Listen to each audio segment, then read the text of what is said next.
Good evening, friends, and welcome to a tranquil expedition through the labyrinthine passages of primeval myth and serene historical accounts.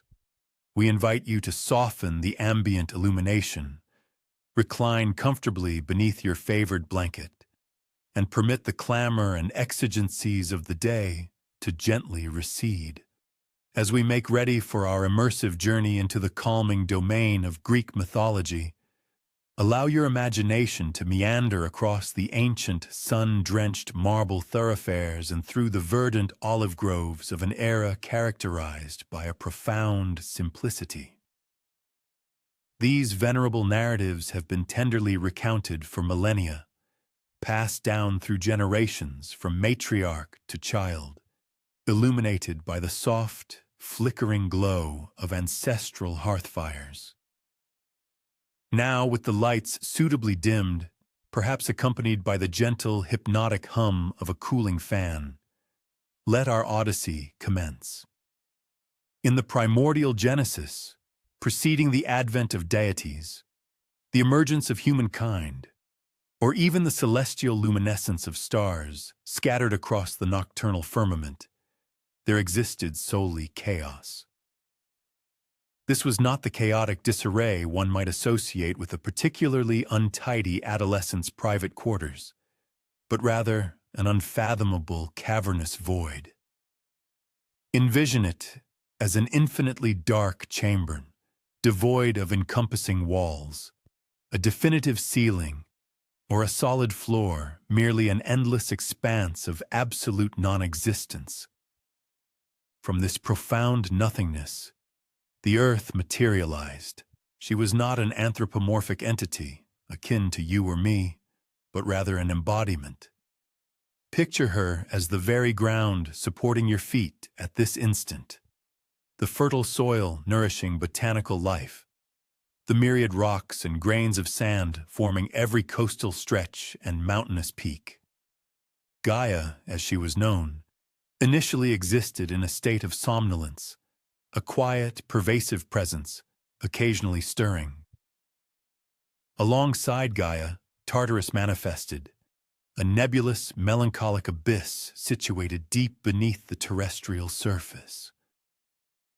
Furthermore, Eros emerged, not as a corporeal being, but as an elemental force, representing the inaugural sensation of attraction or inherent connection between disparate elements.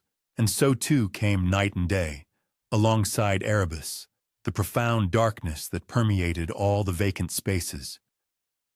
Gaia, experiencing a pervasive solitude in her isolated existence, proceeded to engender Uranus, the celestial sky. He unfurled himself majestically, forming a vast azure canopy above her, punctuated by ephemeral clouds during the day and by myriad stars during the night. Together, Gaia and Uranus constituted the primordial pair, the earth and the sky, perpetually conjoined at the distant horizon, eternally intertwined. They bore progeny, a multitude of offspring indeed. Their first descendants were the 12 Titans.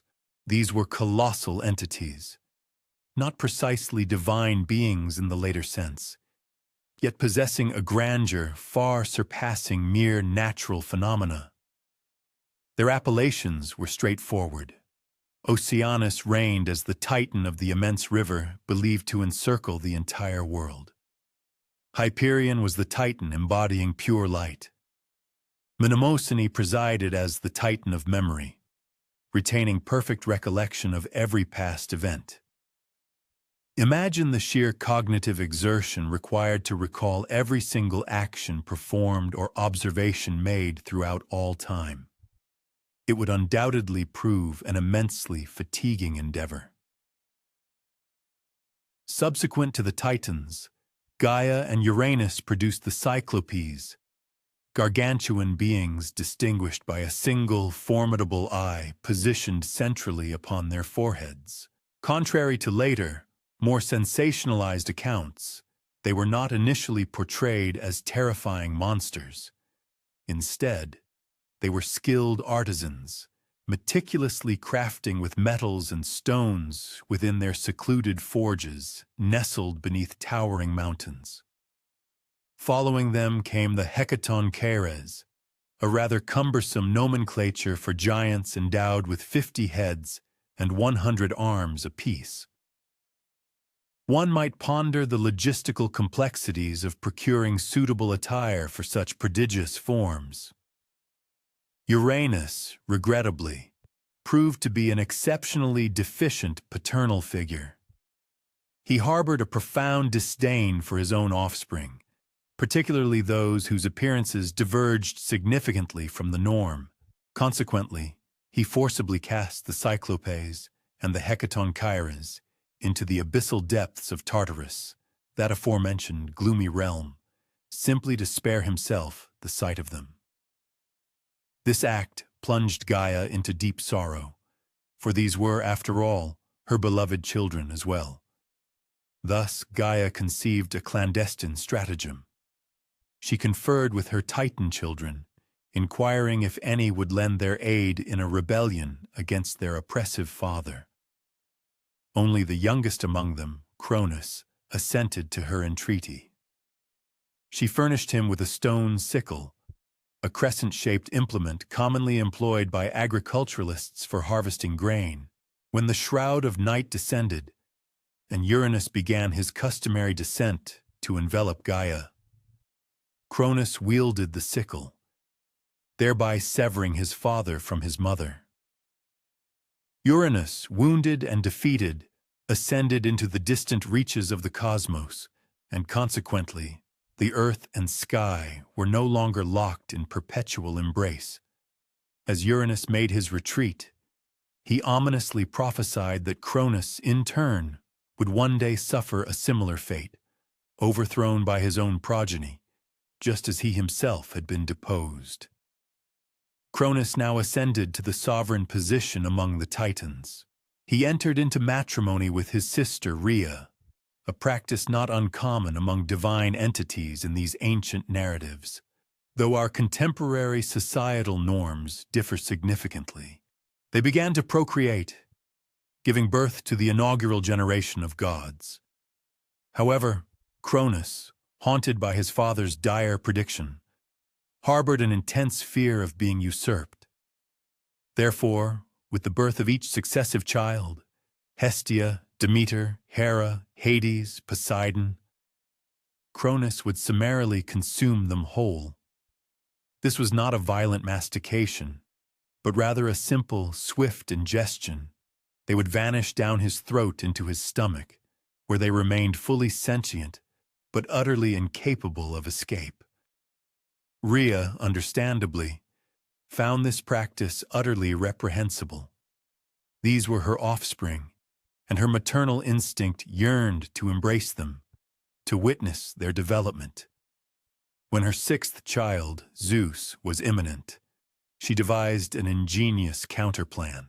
She journeyed to Crete to give birth in absolute secrecy, concealing the infant in a secluded cave where he was nurtured by benevolent nymphs and sustained by the milk of a protective goat named Amalthea. Instead of presenting the newborn Zeus to Cronus, she ingeniously swaddled a stone in infant blankets and offered that to him instead.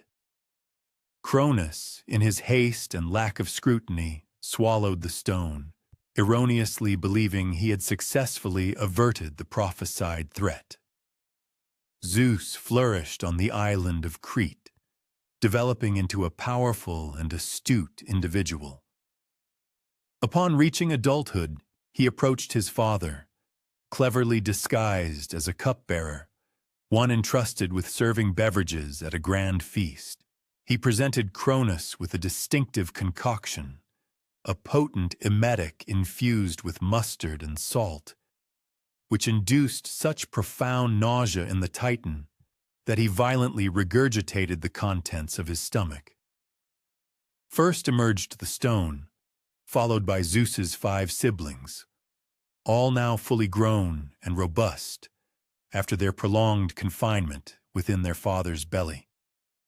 United, Zeus and his siblings engaged in a monumental conflict against Cronus and the other Titans, a protracted war spanning 10 years, known as the Titanomachy. This was not a conventional human conflict involving organized armies and manufactured weaponry. It was more akin to nature itself being embroiled in a titanic struggle. Tempestuous storms clashed with formidable mountains, vast oceans surged against the steadfast land, and bolts of lightning rent the ancient terrestrial surface. The gods liberated the Cyclopes and Hecatoncheires from their Tartarian imprisonment, and with their invaluable assistance, they ultimately triumphed. The vanquished Titans were subsequently consigned to Tartarus, with the exception of a select few who had refrained from opposing the gods. Atlas, a formidable Titan general, received a singular and arduous punishment. He was condemned to forever bear the weight of the sky upon his shoulders, positioned at the westernmost extremity of the world.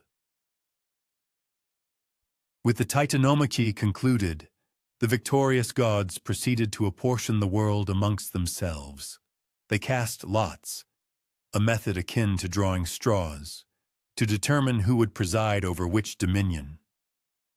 Zeus was acclaimed as the king of the gods and sovereign ruler of the celestial sphere and thunderous storms. Poseidon claimed stewardship over the vast seas and all aquatic realms. Hades was allocated the underworld, the somber domain of the departed. Hestia diligently tended the sacred hearthfire, symbolizing the enduring core of home and familial bonds. Demeter assumed guardianship over the bountiful harvest and all burgeoning flora. And Hera, well, Hera eventually became Zeus's consort, though their marital union, which transpired later, was frequently marked by considerable discord. These six, Zeus, Poseidon, Hades, Hestia, Demeter, and Hera, constituted the inaugural Olympians, so named after Mount Olympus, their majestic abode. This was not a physical dwelling in the same sense as a human residence. Mount Olympus existed simultaneously as a tangible mountain in Greece and as a transcendent, metaphorical realm situated above the clouds, where the gods resided in sublime comfort, perpetually shielded from extreme temperatures, never experiencing hunger or thirst, serenaded by exquisite music, and sustained by the divine sustenance of nectar and ambrosia. As the epochs unfolded, additional deities joined the ranks of the Olympians. Zeus, notorious for his numerous liaisons, fathered a multitude of children with various goddesses and mortal women. Among his notable offspring were Apollo, the radiant god of music, healing, and prophecy; Artemis, the fierce goddess of the hunt and the moon; Athena, the sagacious goddess of wisdom, who famously sprang fully formed from Zeus's head; Ares, the impetuous god of war; Hermes, the swift messenger of the gods; and Dionysus, the exuberant god of wine and revelry. In their emotional complexities, the gods were remarkably similar to humans. They succumbed to the pangs of love, experienced the corrosive effects of jealousy, engaged in fervent disputes, and subsequently reconciled. The fundamental distinction lay in their immortality and their extraordinary powers. Moreover, when their anger flared, their divine tantrums could unleash devastating storms, seismic tremors, or prolonged droughts, consequences that proved rather detrimental for the mortals inhabiting the world below. Regarding mortals, human beings do not make their appearance until relatively late in this epic narrative. Various myths offer differing accounts of humanity's genesis. Some narratives posit that Prometheus, a Titan who allied himself with the Olympian gods, meticulously sculpted people from clay, and Athena subsequently infused them with the breath of life. Other traditions suggest that humans sprang forth directly from the earth following one of the many cataclysmic floods that frequently punctuate Greek mythological lore. Prometheus emerged as humanity's most steadfast champion among the immortal pantheon. He ingeniously outwitted Zeus into accepting the less desirable portions of sacrificial animals, thereby reserving the more palatable meat for human consumption. More significantly, he audaciously purloined fire from the gods and bestowed it upon humankind, an act that enabled them to cook sustenance, find warmth, and ultimately foster the development of technology and civilization. Zeus, incandescent with rage at this defiance, inflicted a cruel and perpetual punishment upon Prometheus, chaining him to a remote mountain peak where a voracious eagle would daily devour his liver, only for the organ to regenerate each night, ensuring the agonizing torment would resume anew each subsequent day. Zeus also exacted retribution upon humanity by orchestrating the creation of Pandora, who, in this specific rendition of the myth, was the first woman. He presented her with a jar, frequently, though erroneously, translated as a box, that contained all the world's malevolent forces, disease, the infirmities of old age, arduous labor, and pervasive pain. When her innate curiosity inevitably overwhelmed her, and she unsealed the jar, these myriad afflictions escaped and dispersed throughout the terrestrial realm. Only hope, resilient and persistent, remained trapped within the vessel. The era when divine beings freely interacted with humanity was revered as the Golden Age, succeeded by the Silver Age, then the Bronze Age, followed by the Heroic Age, and finally culminating in the Iron Age, each successive epoch proving incrementally less idyllic than its predecessor. By the Iron Age, which the ancient Greeks perceived as their own contemporary period, the gods rarely manifested themselves directly to mortals. Nevertheless, the deities remained profoundly enmeshed in human affairs, frequently engendering offspring with mortals. These demigod children, possessing both divine and human attributes, were the celebrated heroes of Greek mythology. Heracles, known to the Romans as Hercules, Perseus, Theseus, and countless others. They were endowed with certain extraordinary abilities, yet they remained mortal, and their sagas frequently encompassed perilous quests, encounters with monstrous entities, and often, ultimately, tragic denouements. The most expansive compendium of Hellenic heroic sagas invariably centers upon the epic Trojan War, an enduring decade-long military engagement, pitting the Achaeans against the formidable metropolis of Troy. This monumental struggle was ignited when Paris, a scion of the Trojan royal house, absconded with Helen, the consort of the Spartan monarch Menelaus, an act precipitated by the goddess Aphrodite's bestowal of Helen upon him, as recompense for his discerning judgment of her as the preeminent deity of beauty. Consequently, the Hellenic forces embarked on a formidable naval expedition to Troy, intent on reclaiming Helen, and the protracted encirclement that ensued provided the dramatic backdrop for Homer's seminal works, the Iliad and the Odyssey, alongside a multitude of other captivating narratives. Renowned champions such as Achilles, Odysseus, Hector, and Ajax distinguished themselves in this monumental conflict, with the Olympian deities actively aligning themselves with various factions and, at times, intervening directly in the unfolding events. The protracted hostilities ultimately culminated with a deceptive maneuver by the Achaeans, who feigned their departure by sailing away, strategically abandoning an colossal wooden equine effigy, ostensibly presented as a conciliatory offering. The unsuspecting citizens of Troy, interpreting this as a sign of victory, conveyed the immense structure within their city's protective walls, entirely unaware that a contingent of Greek warriors lay concealed within its hollow interior. Under the cloak of night, these concealed combatants stealthily emerged, unbolted the formidable city portals, and thus the venerable city of Troy succumbed irrevocably to the triumphant Hellenic legions. Subsequent to the denouement of the heroic age, the Olympian pantheon progressively disengaged from the intricate tapestry of mortal existence. Nevertheless, their captivating narratives persevered, meticulously transmitted across successive generations, undergoing subtle modifications with each recitation, akin to an elaborate game of oral tradition spanning millennia.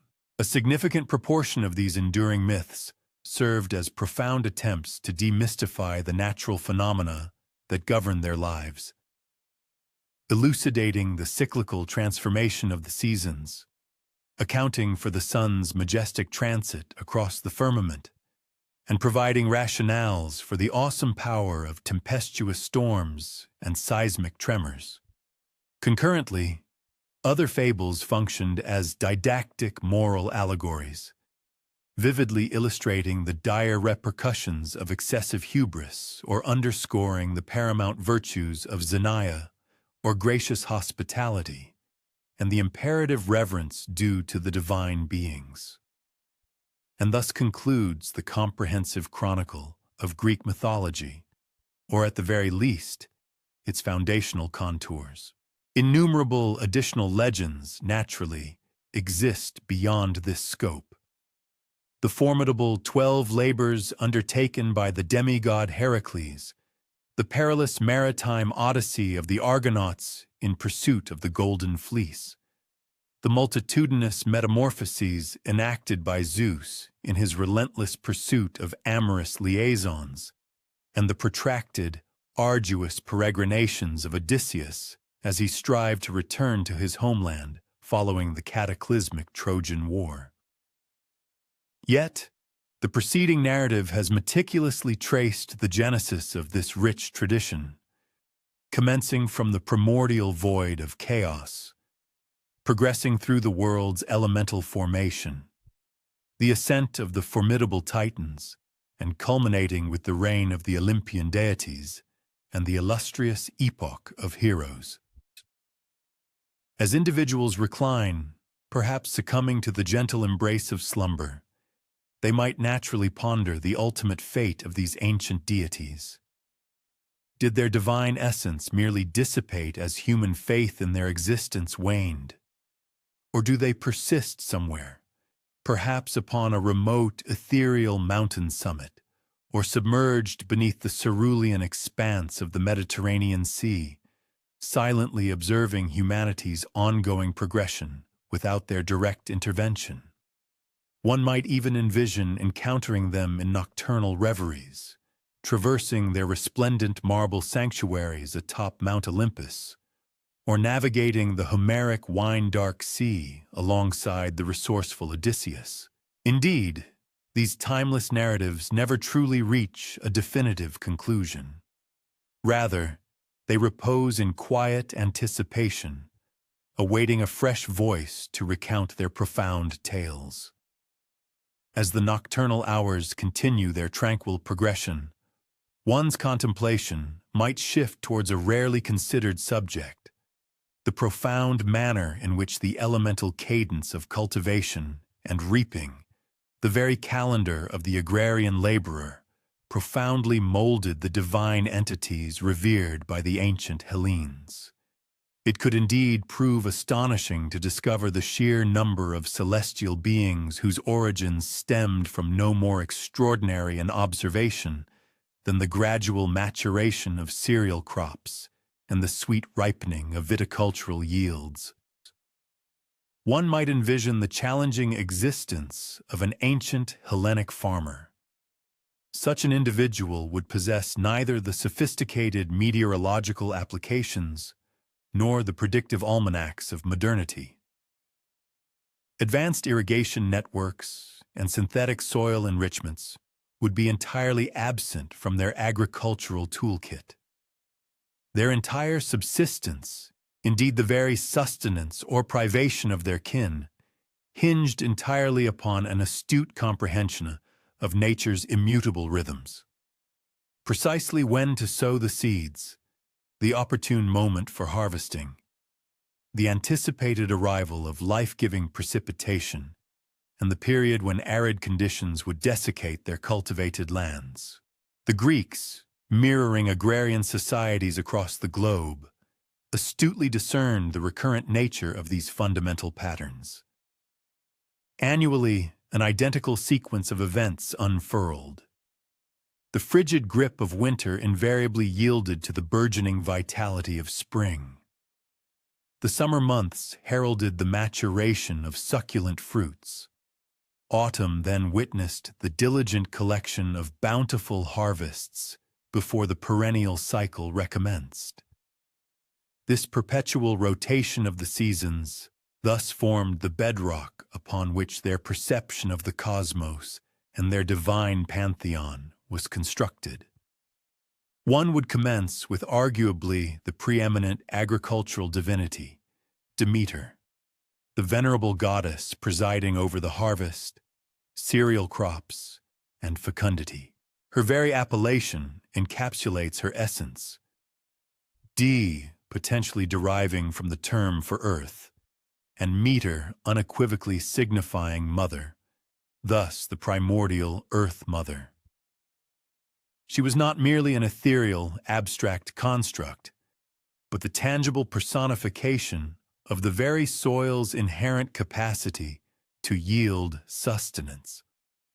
Agrarian laborers did not engage Demeter with elaborate philosophical treatises.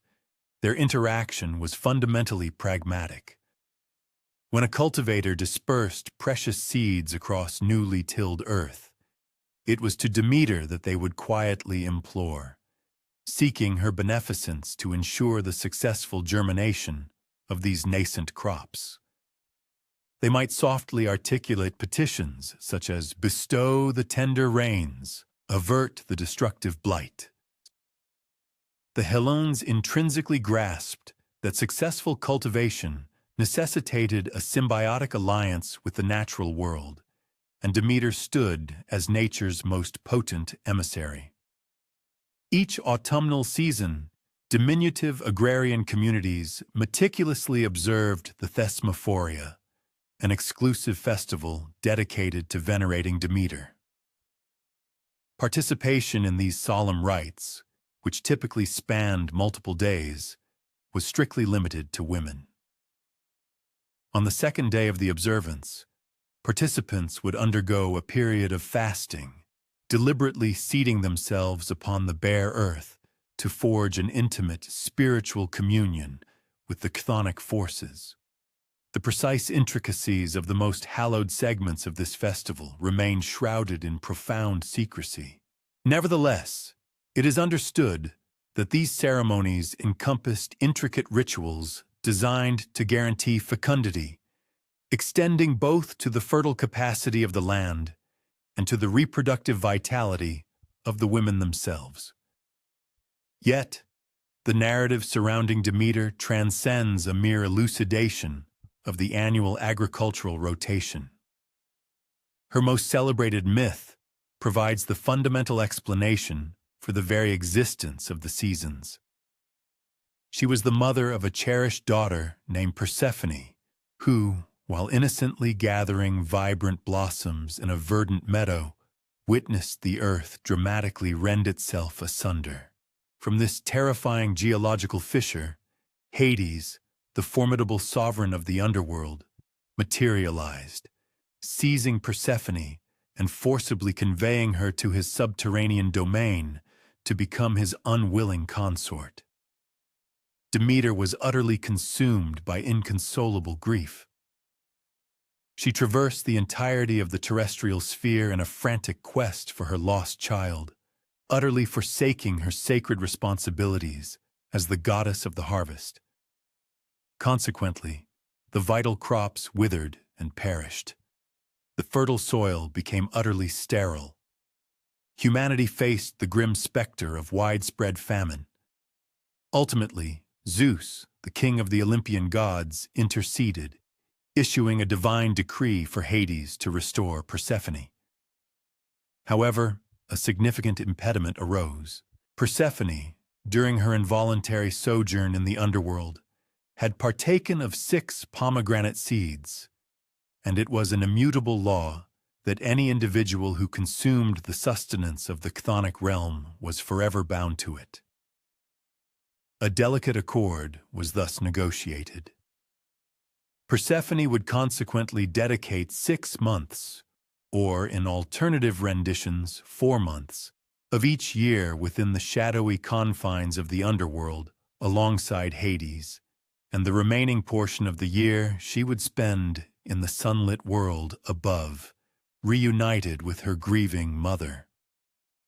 During those specific months when Persephone reascends to rejoin her mother, Demeter experiences profound elation, and the terrestrial sphere bursts forth with vibrant flora and abundant growth. These periods correspond precisely to the flourishing seasons of spring and summer. Conversely, when Persephone once more descends into the shadowy realm of the underworld, Demeter plunges into sorrow, and the earth consequently becomes desolate and infertile, marking the advent of autumn and winter. This foundational myth was far from being merely a pleasing narrative for the ancient Greeks. It elucidated a truth of paramount importance: the inherent cyclical fluctuation of the earth's fecundity in accordance with the changing seasons. For the numerous agrarian communities, this profound comprehension was not an abstract scholastic concept. It represented crucial knowledge for their very survival, meticulously encapsulated in a memorable narrative form capable of being faithfully transmitted across generations.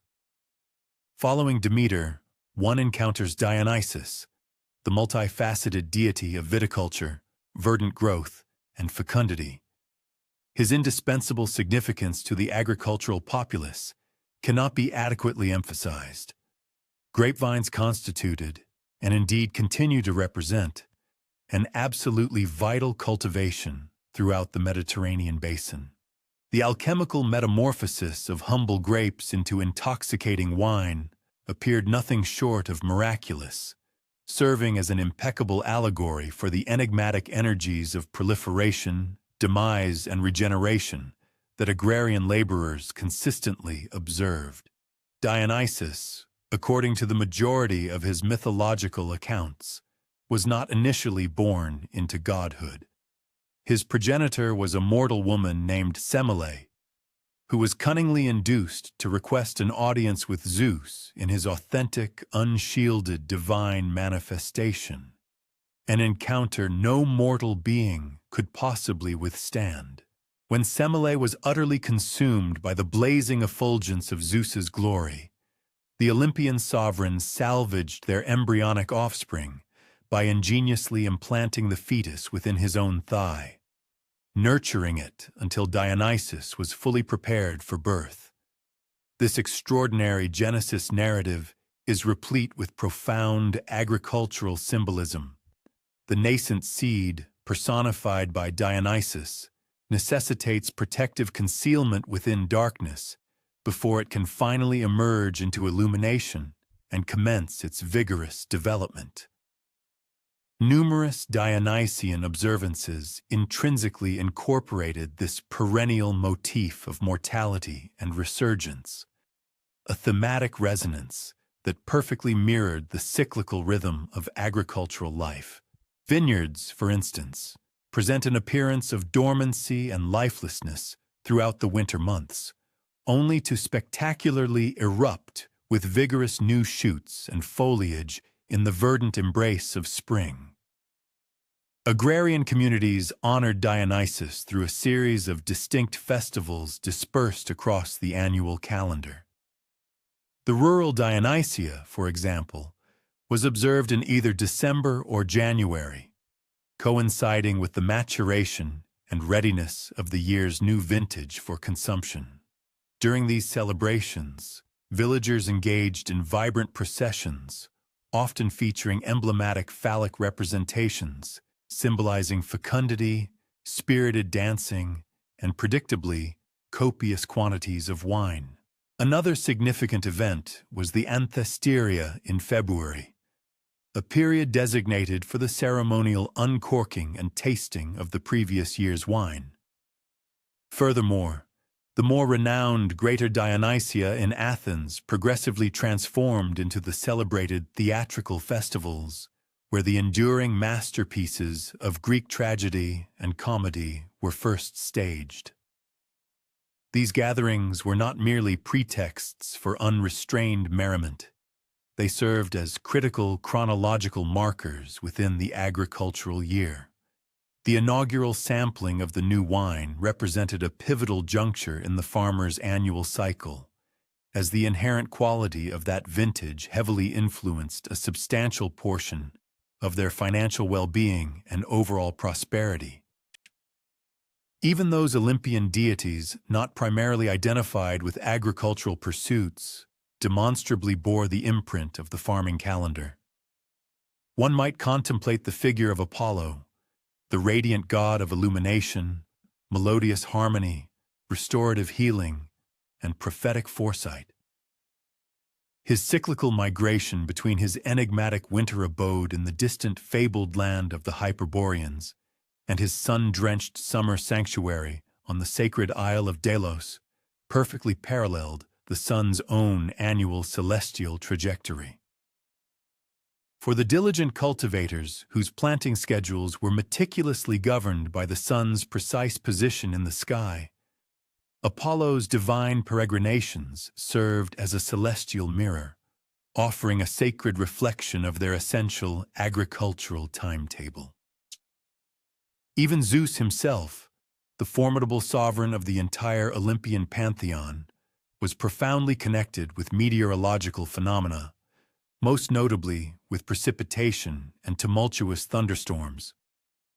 Within an arid climatic zone such as ancient Greece, rainfall constituted an invaluable commodity for the agrarian population. An insufficient quantity portended calamitous drought and widespread famine, whereas an excessive deluge could inundate fields and utterly devastate vital crops. When the resounding peals of thunder reverberated across the firmament, it was Zeus whom they instinctively invoked, perceiving him as the omnipotent controller of the celestial, life-sustaining downpours. The pragmatic cultivator did not merely offer haphazard supplications to Zeus. Rather, distinct festivals were observed at pivotal junctures in the agricultural cycle. The Dionysia, for instance, was commemorated in late February or early March, precisely as the burgeoning growing season commenced, serving as an opportune moment to propitiate Zeus and secure auspicious climatic conditions for the nascent crops. Subsequently, in the warmer months of summer, the Bouphonia was enacted, a solemn ceremony involving the ritualistic immolation of a working ox to Zeus, a profoundly serious votive offering, given the immense value of oxen as indispensable draft animals crucial for plowing the land. Pan, the rustic deity with the distinctive goat-like features, was a significant figure embodying a different facet of the agrarian existence. While many Hellenic cultivators focused on tilling the soil for cereals, a considerable number of Greek peasants engaged in animal husbandry, tending to ovine and caprine herds across the rugged, stone-strewn slopes unsuitable for cereal cultivation. These dedicated pastoralists maintained their own unique spiritual practices and honored specific divinities. Pan was frequently envisioned in artistic representations, serenading his charges with the melodious strains of his syrinx during the intense midday warmth, a time when both herders and their livestock sought refuge from the scorching sun in the cool embrace of shadows. His enchanting melodies were reputed to calm and pacify the creatures, yet ironically, any disruption to his sacred midday slumber could unleash a sudden, overwhelming terror, from which the term panic itself originates. The pantheon of nymphs and other lesser nature spirits held an equally pivotal position within the agrarian spiritual framework. Each babbling brook and flowing river was believed to be inhabited by its own naiad, a graceful water nymph. Similarly, every venerable tree possessed its dryad, a spirit inextricably linked to its lifeblood, and each majestic mountain peak was home to its orid, a nymph of the highlands.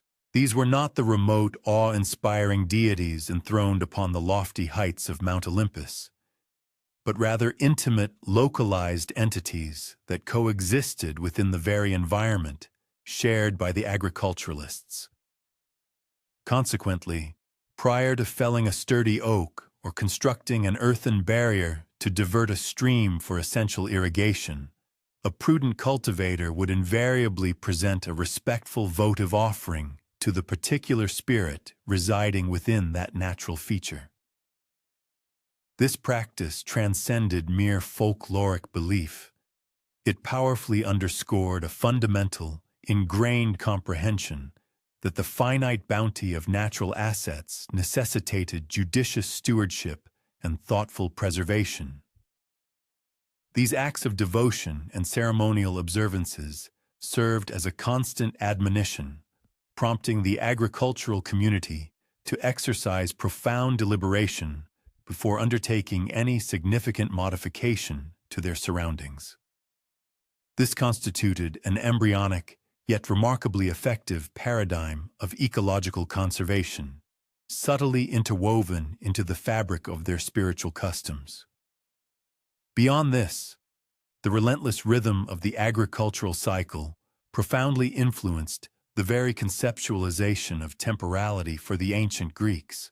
Their annual progression was not demarcated by abstract numerical divisions or human-imposed dates, but rather by discernible phenomena in the natural world.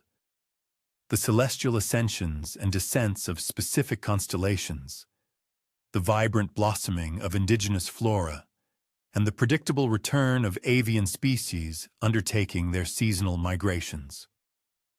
Among these celestial markers, the luminous cluster known as the Pleiades held particular prominence.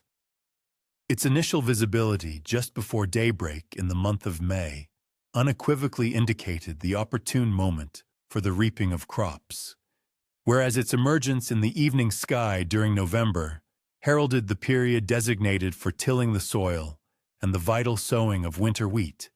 This intricate celestial almanac was imbued with profound sacred meaning, understood as a divine orchestration.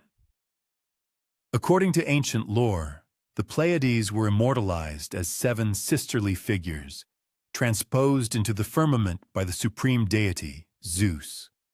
Similarly, the formidable Orion was recognized as a legendary hunter, and each of the 12 zodiacal constellations possessed its own rich tapestry of mythological narratives. Through diligent observation of these majestic celestial entities traversing the nocturnal expanse, cultivators possessed an inherent understanding of the precise intervals for planting and gathering their bounty, rendering formal written documentation largely superfluous. Even the Hellenic conception of the hereafter was deeply permeated by agrarian perspectives. Within Hesiod's seminal epic, Works and Days, he vividly delineates the blissful abode of the fortunate departed as the Elysian fields, quite literally verdant and productive agricultural lands, where sustenance flourished spontaneously, requiring no human toil. The quintessential vision of ultimate beatitude was not paved thoroughfares of precious metal, but rather boundless tracts of grain that yielded unfailingly, and orchards perennially laden with succulent produce. For a populace whose daily existence was shadowed by the perpetual precariousness of the harvest, such an idyllic realm truly embodied the epitome of celestial bliss. Perhaps the most eloquent testament to this pervasive agricultural influence is found in the Eleusinian Mysteries, renowned as one of the preeminent and deeply significant religious initiations throughout the annals of ancient Greece. These clandestine rites, shrouded in secrecy, revolved around the powerful goddesses Demeter and Persephone. While the precise details of the ceremonies remain largely unrevealed to us, it is firmly established that they culminated in the presentation of a solitary ear of wheat to the initiates, marking a moment of profound spiritual epiphany. This unassuming stem of grain thus constituted the paramount sacred emblem at the core of one of humanity's most deeply moving and mysterious spiritual encounters. The esteemed participants in these hallowed mysteries encompassed not merely the tillers of the soil, but also influential statesmen, sagacious thinkers, and formidable military commanders. Even these sophisticated urban dignitaries unequivocally acknowledged the foundational significance of agriculture and its benevolent divine protectors to the very bedrock of their flourishing civilization. As metropolitan centers expanded and the intricate tapestry of Greek society progressively gained in sophistication, the inherent agricultural roots of their divine figures gradually receded from overt prominence. Zeus, the sovereign of the gods, increasingly assumed the persona of a sagacious political governor, rather than primarily a dispenser of life-giving precipitation. Athena, the astute goddess, found herself more closely identified with the realms of intricate craftsmanship and profound intellectual insight, rather than solely with the verdant olive trees, her legendary benefaction to the city-state of Athens. In essence, the divine pantheon underwent a transformative evolution mirroring the societal shifts around them. Nevertheless, beneath the sublime verses of Homeric epic and the profound dialectics of Platonic philosophy, the immutable agricultural calendar persistently dictated the fundamental cadence of Hellenic spiritual observance. The principal annual festivities continued to align themselves with the seasonal progression of the farming year. Votive offerings and blood sacrifices still earnestly implored celestial benevolence for flourishing crops and thriving livestock. The gods, in their enduring essence, were still conceptualized as indispensable collaborators within the perpetual, life-affirming cycle of germination, maturation, and abundant reaping. One might discern a profound sagacity embedded within this venerable worldview. While our contemporary calendars adhere to distinct chronological frameworks, humanity remains intrinsically reliant upon the identical, immutable cycles of cultivation and procurement. The ancient Hellenic agriculturists, who meticulously molded their divine narratives and rituals around these elemental rhythms, grasped a truth of immense significance: that the very essence of human existence is inextricably interwoven with and utterly sustained by the natural environment, and within that serene comprehension, a particular tranquility resides. The very same celestial orb that presides over your slumber this evening once cast its ethereal glow upon Greek cultivators, guiding their nocturnal planting endeavors as they murmured supplications to Demeter, earnestly entreating a generous yield. The cosmic wheel perpetually revolves. The seasons gracefully transition, yet certain verities endure eternally, much like compelling narratives and the soothing onset of repose. Now let us shift our attention to a narrative that, regrettably, seldom garners widespread recognition. A straightforward rivalry between a divine being and a terrestrial female. This account is devoid of monumental clashes or epoch-defining occurrences. Instead, it unfolds amidst the delicate rustle of interlocking fibers and the measured, rhythmic cadence of active looms. One might be familiar with Athena, the revered goddess embodying both profound sagacity and intricate artistry. She emerged fully formed from the very cranium of her progenitor, Zeus, already clad in formidable panoply and clutching a formidable lance. However, for the purpose of our present exploration, her martial persona is of lesser consequence.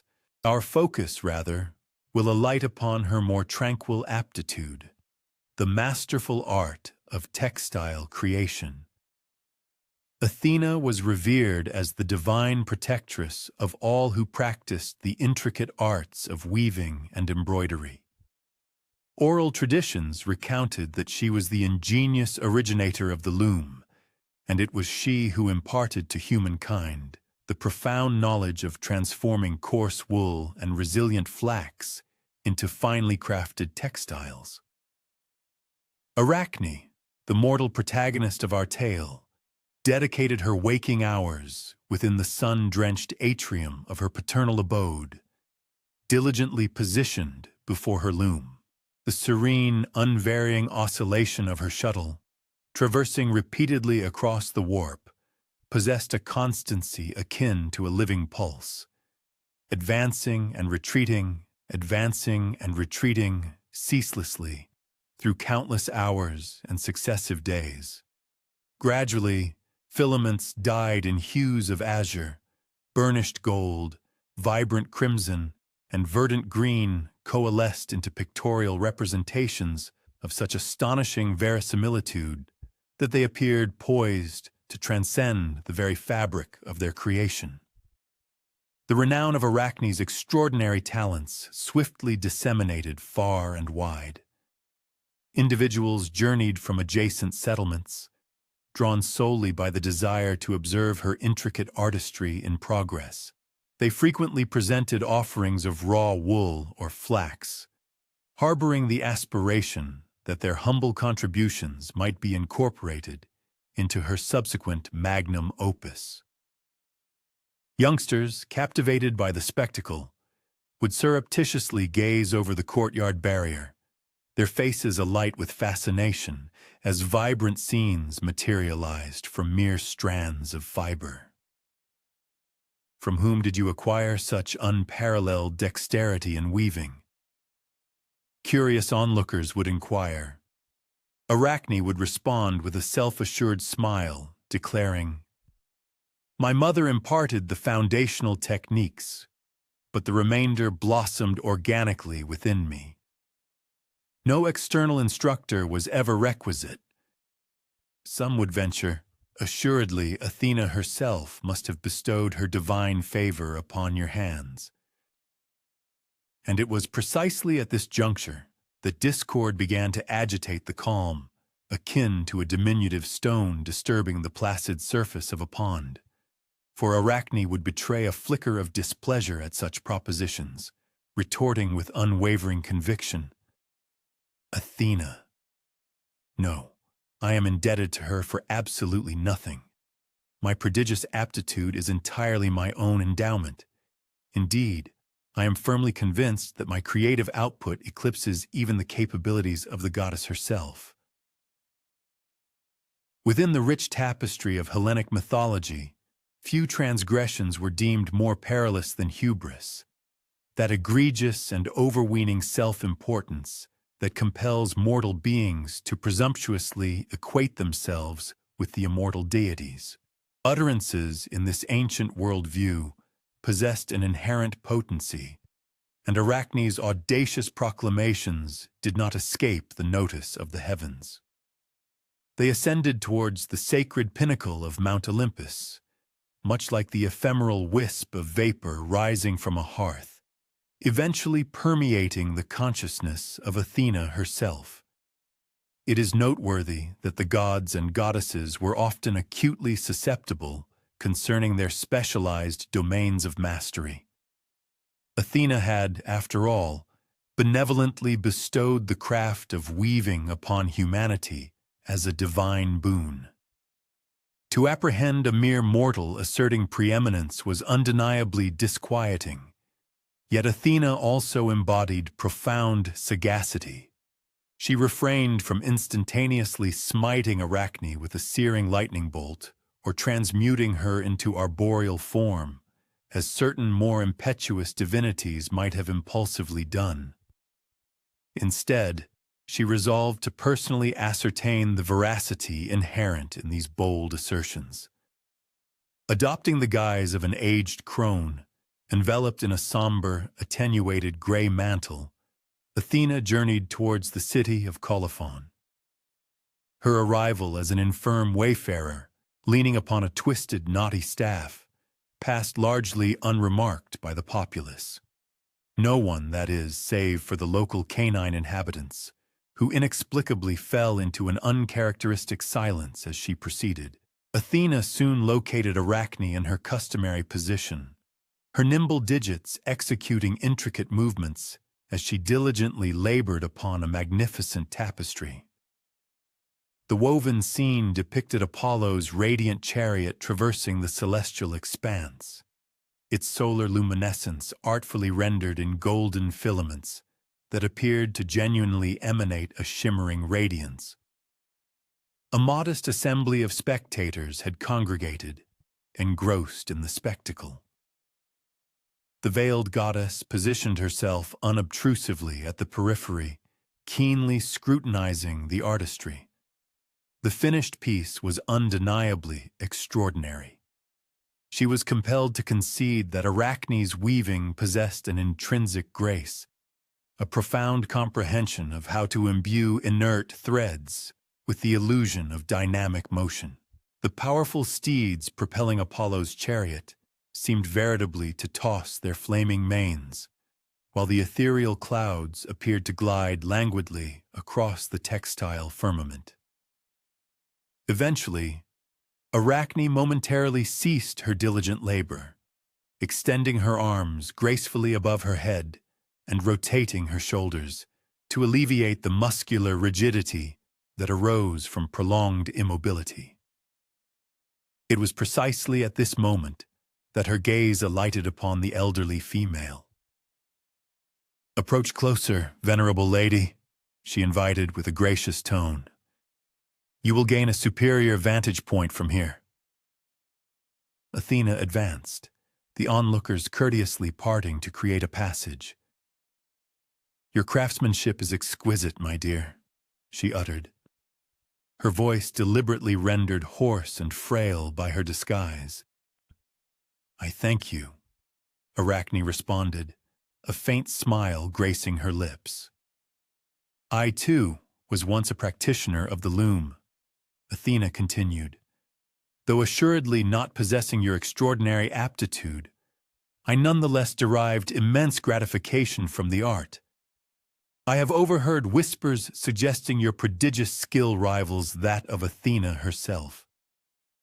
At this precise remark, Arachne's countenance subtly transformed.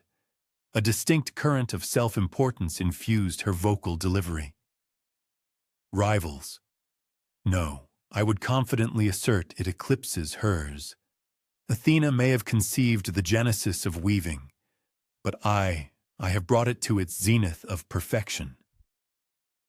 The aged woman inclined her head slightly. "Those are exceedingly audacious pronouncements. The divine powers do not look favorably upon such presumptuous assertions." "Then let Athena descend from her Olympian abode and demonstrate my error," Arachne retorted with unyielding defiance. "I would embrace such a challenge with fervent eagerness." A challenge. I would welcome a contest, declared the young woman, her voice ringing with an audacious confidence.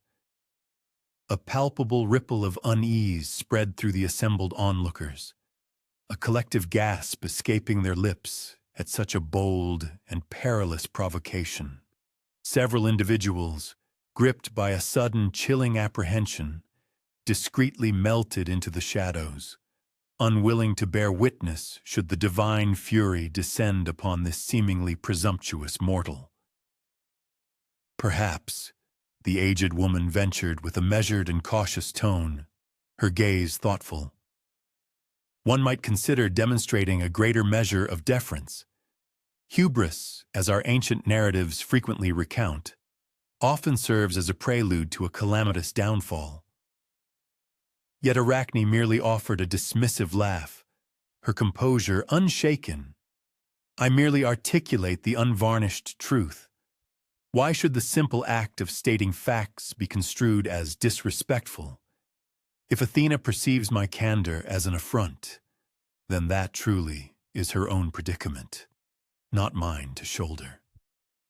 At this audacious pronouncement, the elderly woman underwent a startling metamorphosis. Her previously bowed posture straightened with an unnerving swiftness. Her habitually slumped shoulders squared with newfound strength, and the etched lines of age upon her countenance miraculously smoothed away. Her threadbare, faded cloak shimmered and transformed into resplendent, gleaming robes of unparalleled richness. A magnificent, highly polished helmet materialized upon her head, and in an instant, where the unassuming elderly wanderer had stood, there now blazed the formidable presence of Athena herself. Her keen, intelligent gray eyes gleamed with an intense, penetrating brilliance that conveyed neither overt rage nor the slightest hint of amusement. The remaining spectators, overwhelmed by the sudden revelation, collectively gasped in awe and immediately sank to their knees in reverent submission. Arachne alone remained defiantly seated, though a noticeable pallor had spread across her features, betraying a nascent flicker of apprehension. "Your fervent wish is granted," Athena proclaimed, her voice now resonating with an undeniable clarity and formidable power. "A formal contest it shall indeed be." Without delay, two magnificent looms were meticulously erected side by side within the sun-drenched confines of Arachne's spacious courtyard. The finest, most exquisite wool, painstakingly dyed in every conceivable hue of the spectrum, was carefully presented. The throng of observers, having somewhat recovered from the initial shock of the goddess's sudden manifestation, regrouped themselves, maintaining a respectful and prudent distance. News of the impending divine competition swiftly traversed the town, and soon it appeared that every resident of Colophon was eagerly watching the unfolding drama from their windows, perched precariously on rooftops or peering over the verdant garden walls. Athena and Arachne, with a shared sense of purpose, commenced their intricate weaving. As the radiant sun ascended to its zenith, their hands moved with an astonishing and almost identical dexterity. Both were remarkably swift, both profoundly assured, and both seemed to intuitively select the next precise thread without the slightest hesitation or need for contemplation. The hours inexorably slipped by, marked only by the rhythmic, hypnotic movements of the looms and the occasional, almost imperceptible intake of breath from a captivated observer, as a particularly exquisite detail began to materialize within the nascent tapestries. Neither contestant uttered a single word, nor did either cast a glance at the other's burgeoning creation.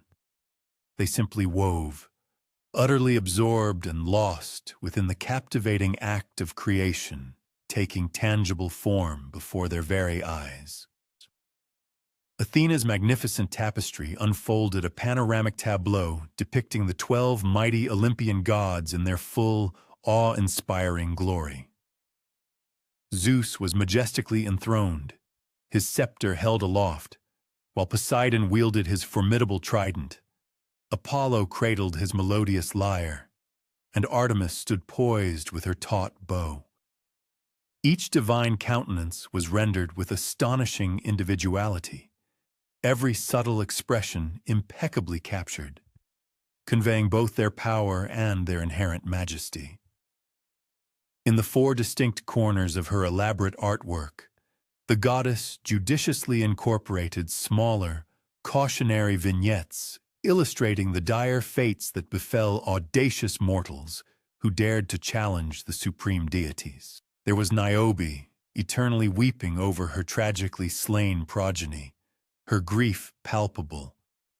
King Midas, forever burdened by the ignominious donkey ears, a symbol of his foolish judgment, and the ill-fated Phaethon, plummeting catastrophically from Apollo's sun chariot. These intricate scenes were not merely exquisitely beautiful visual representations, but served as a profound, unambiguous message, an implicit warning directed squarely at Arachne regarding the inevitable and severe repercussions of excessive pride and unbridled insolence, or hubris. Arachne's intricate creation, by contrast, presented a strikingly different narrative. She purposefully chose to illustrate not the sublime majesty of the gods, but rather their more human-like transgressions and indiscretions. Her tapestry vividly portrayed Zeus, cunningly disguised as a powerful bull, in the act of abducting the innocent Europa. It depicted Poseidon relentlessly pursuing Demeter as she desperately fled his advances, having transformed herself into a swift horse. And it showcased Apollo's fervent chase of the nymph Daphne, culminating in her desperate metamorphosis into a laurel tree to escape his amorous pursuit. These scandalous episodes were meticulously rendered with an unparalleled and extraordinary artistic skill. The nuanced expressions etched upon the faces of her woven figures, the gods' unbridled desire, the mortals' palpable terror, were so intensely vivid that the onlookers could almost viscerally experience the raw emotions themselves.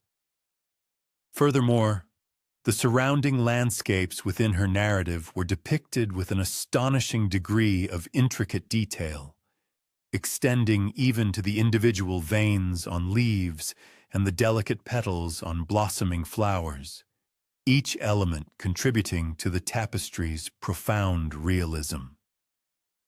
As the golden orb of the sun began its slow descent towards the western horizon, both master weavers meticulously secured their final threads and deliberately stepped back from their respective looms. A collective, hushed breath was held by the assembled multitude, their anticipation almost unbearable. Even the most untrained and unsophisticated eye could discern with absolute certainty that both completed works were unquestionable masterpieces of unparalleled artistry. Technically, it was widely acknowledged.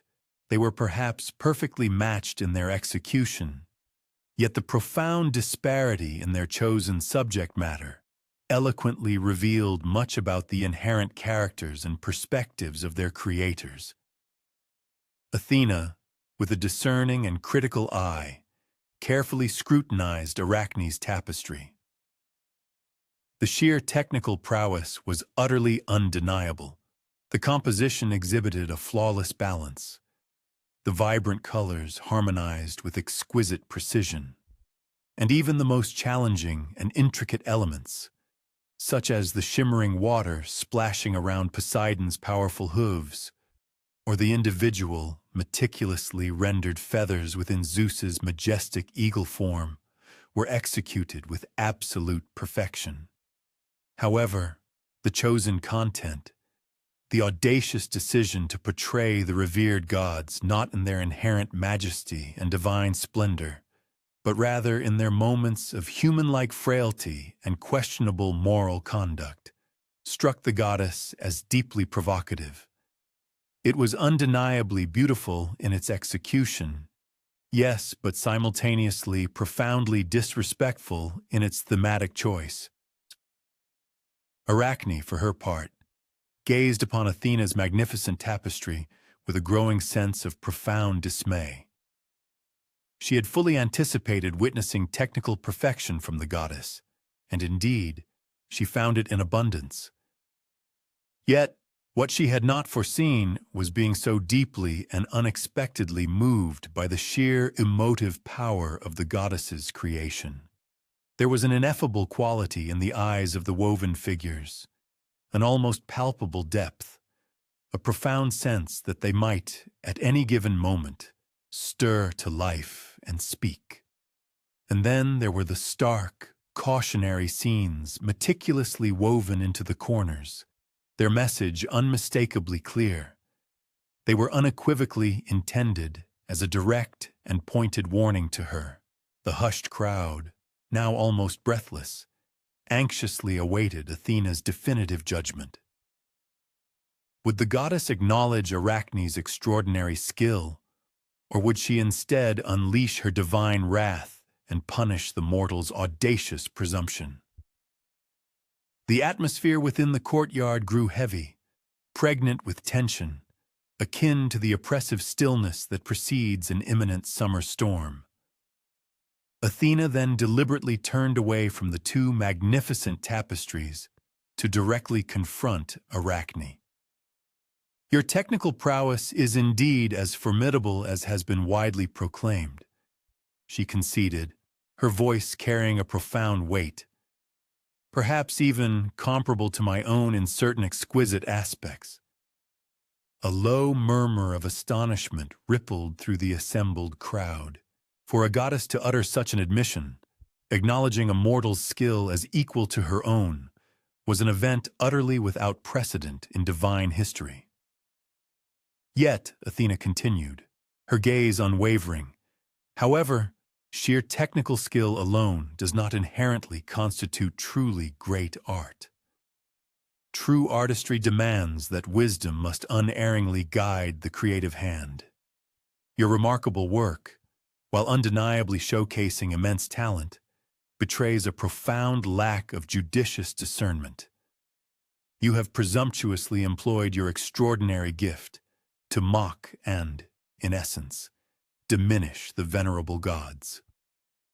This profound transgression, I regret to inform you, I cannot, and indeed will not overlook. Arachne slowly lowered her gaze to her own hands, those very hands that had so skillfully brought forth such breathtaking beauty, but which had now, tragically, led her into such perilous circumstances.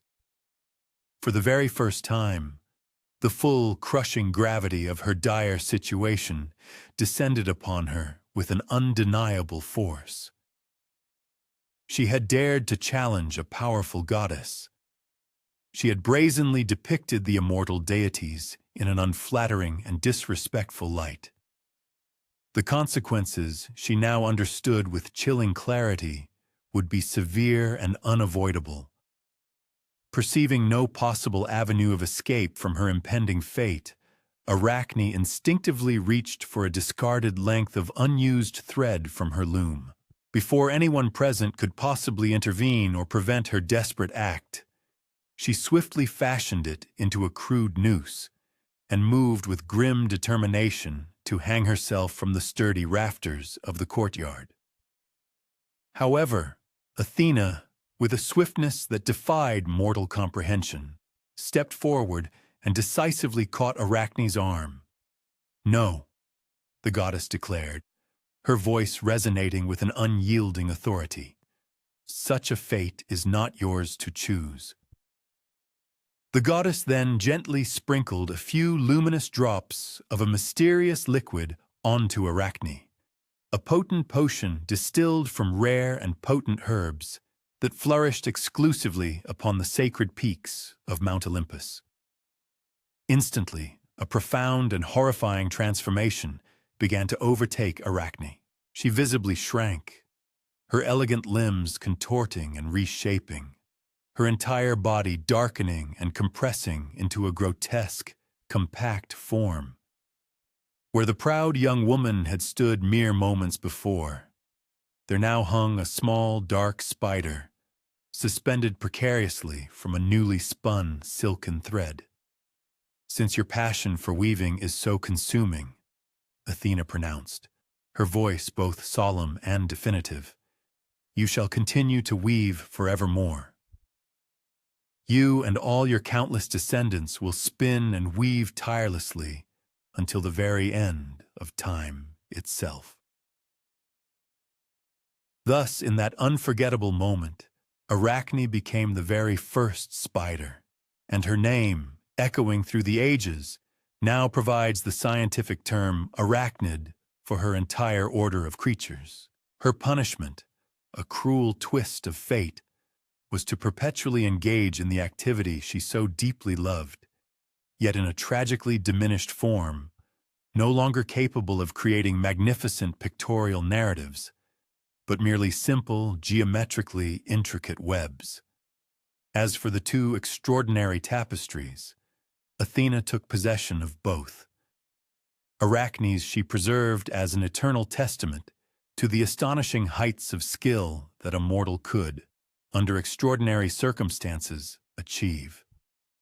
Her own divine creation, however, she carefully placed among the celestial bodies, transforming it into a resplendent constellation. Though it is often whispered that its ethereal beauty is only truly visible to those possessing the profound wisdom required to genuinely perceive it. The inhabitants of Colophon, deeply affected by the momentous events, never again openly spoke of the divine weaving contest. Nevertheless, they subtly developed a peculiar and enduring custom. They would meticulously carry any spiders they found out of their homes, rather than summarily killing them. It might be poor Arachne or one of her countless children. They would often muse with a touch of melancholy. And surely haven't they already suffered enough? As for what the contest ultimately and truly demonstrated, whether Athena genuinely triumphed based solely on superior skill, or if she merely resorted to her inherent divine power when confronted with a mortal equal, that remains a profound question for the discerning mind to ponder as one drifts closer to sleep. Perhaps in one's dreams, those legendary tapestries might still be glimpsed, their enduring beauty shimmering across the centuries. As we gently continue our contemplative journey through the more tranquil and often overlooked corners of Greek mythology, let us now direct our attention to an aspect frequently eclipsed by the grand sagas of gods and heroes. The unassuming paths and thoroughfares that intricately connected the divine realm itself. For even the majestic Mount Olympus, the revered abode of the gods, boasted its own intricate network of quiet passageways where the immortals walked, pondered, and conducted their daily affairs. One might instinctively envision Mount Olympus as an exclusive domain of colossal marble palaces, their polished surfaces gleaming resplendently beneath the sun, perpetually suspended above the clouds. And such an image would not be entirely inaccurate. The central, magnificent areas where the principal deities convened their sacred courts were, without doubt, breathtaking in their splendor. However, Olympus transcended being merely a singular, grand palace. It encompassed an entire expansive realm, replete with verdant gardens, sprawling meadows, crystal-clear streams, and ancient, hallowed groves. And binding this entire divine landscape together was a comprehensive network of paths, varying in width from broad avenues to narrow winding trails. The actual Mount Olympus, located in Greece, majestically ascends to an impressive altitude of nearly 10,000 feet, its towering peak frequently shrouded in an ethereal veil of clouds. The ancient Greeks, in their profound spiritual imagination, firmly believed that the gods resided upon an invisible, ethereal extension of this very mountain, meticulously concealed from the prying eyes of mortal beings. They envisioned it not simply as a solitary summit, but rather as a sprawling, intricate complex, a veritable divine neighborhood, if one were to conceptualize it. The widest and most magnificent of these Olympian thoroughfares bore the celestial name of the Astral Way. This expansive avenue, meticulously paved with perfectly interlocking stones that some whispered were, in reality, compressed starlight, served as the primary arterial link connecting the 12 grand palaces where the most influential gods held their divine residences.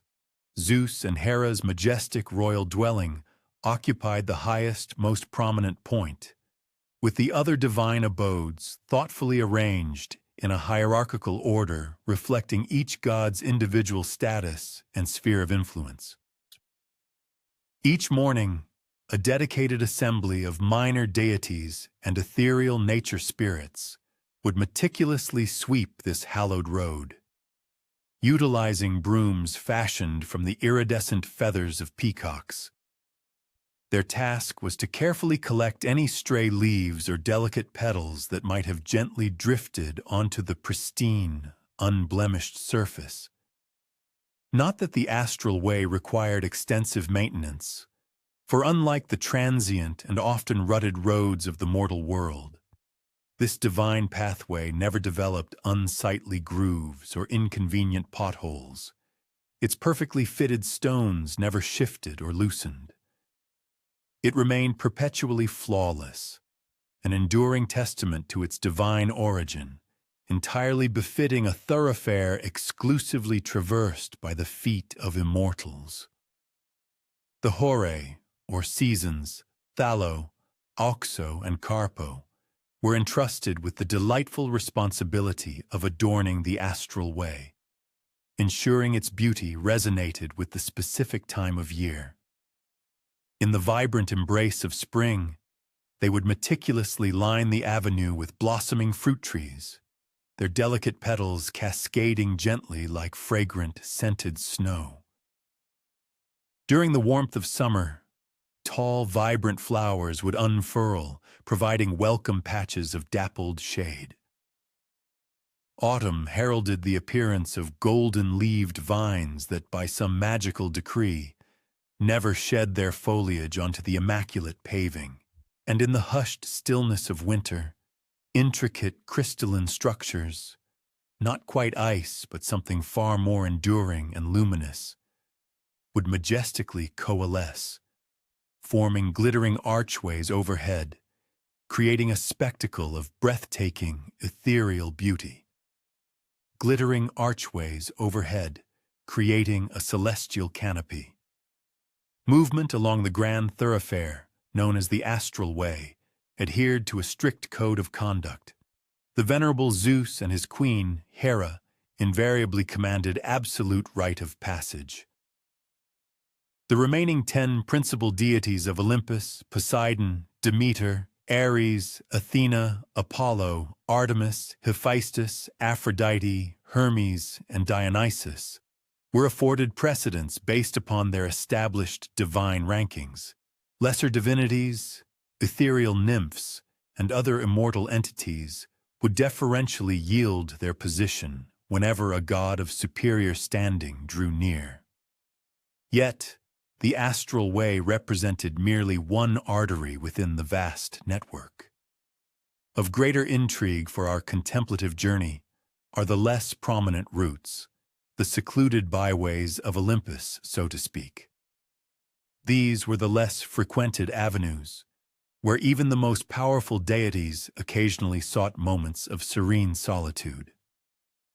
The Whisperway constituted a slender track, meandering through a verdant expanse of trees distinguished by their lustrous silver bark.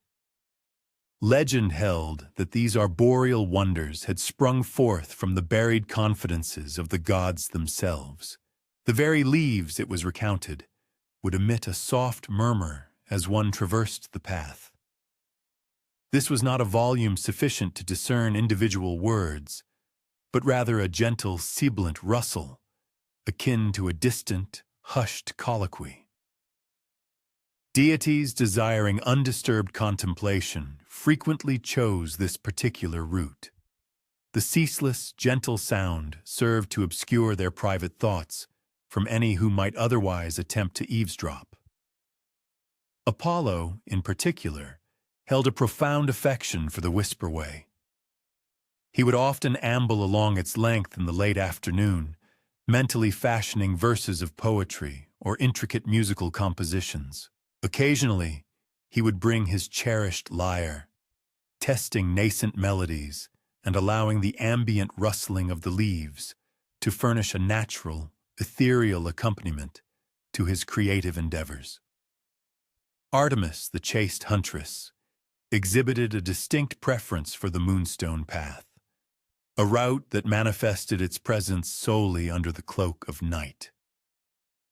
During the hours of daylight, it presented itself as nothing more than an unremarkable segment of forest floor, carpeted with soft moss and scattered autumnal foliage.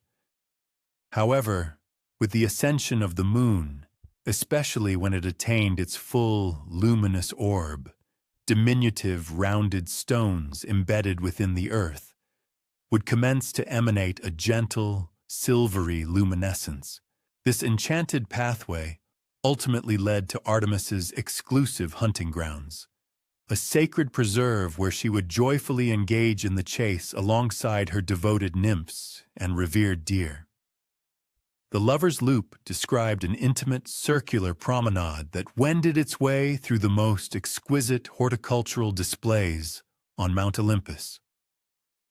Aromatic blossoms flourished perpetually, their captivating fragrances meticulously cultivated to amplify sentiments of romantic affection.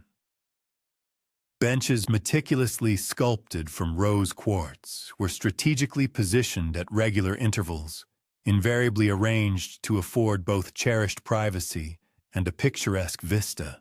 Aphrodite, the goddess of love, had personally conceived and created this path. Though ironically, she seldom walked it herself.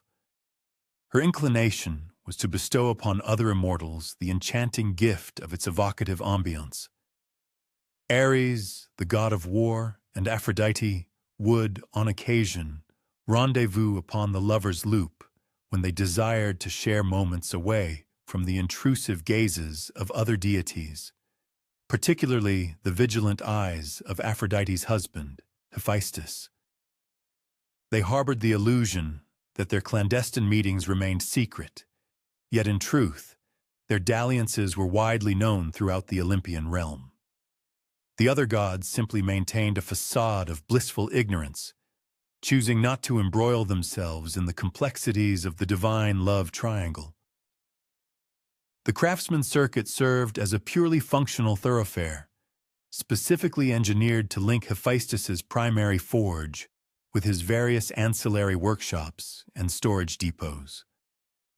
In stark contrast to the other, more aesthetically pleasing paths, this route was deliberately unadorned, consisting merely of compacted earth, occasionally reinforced with embedded metal plates in areas where substantial loads were likely to be transported.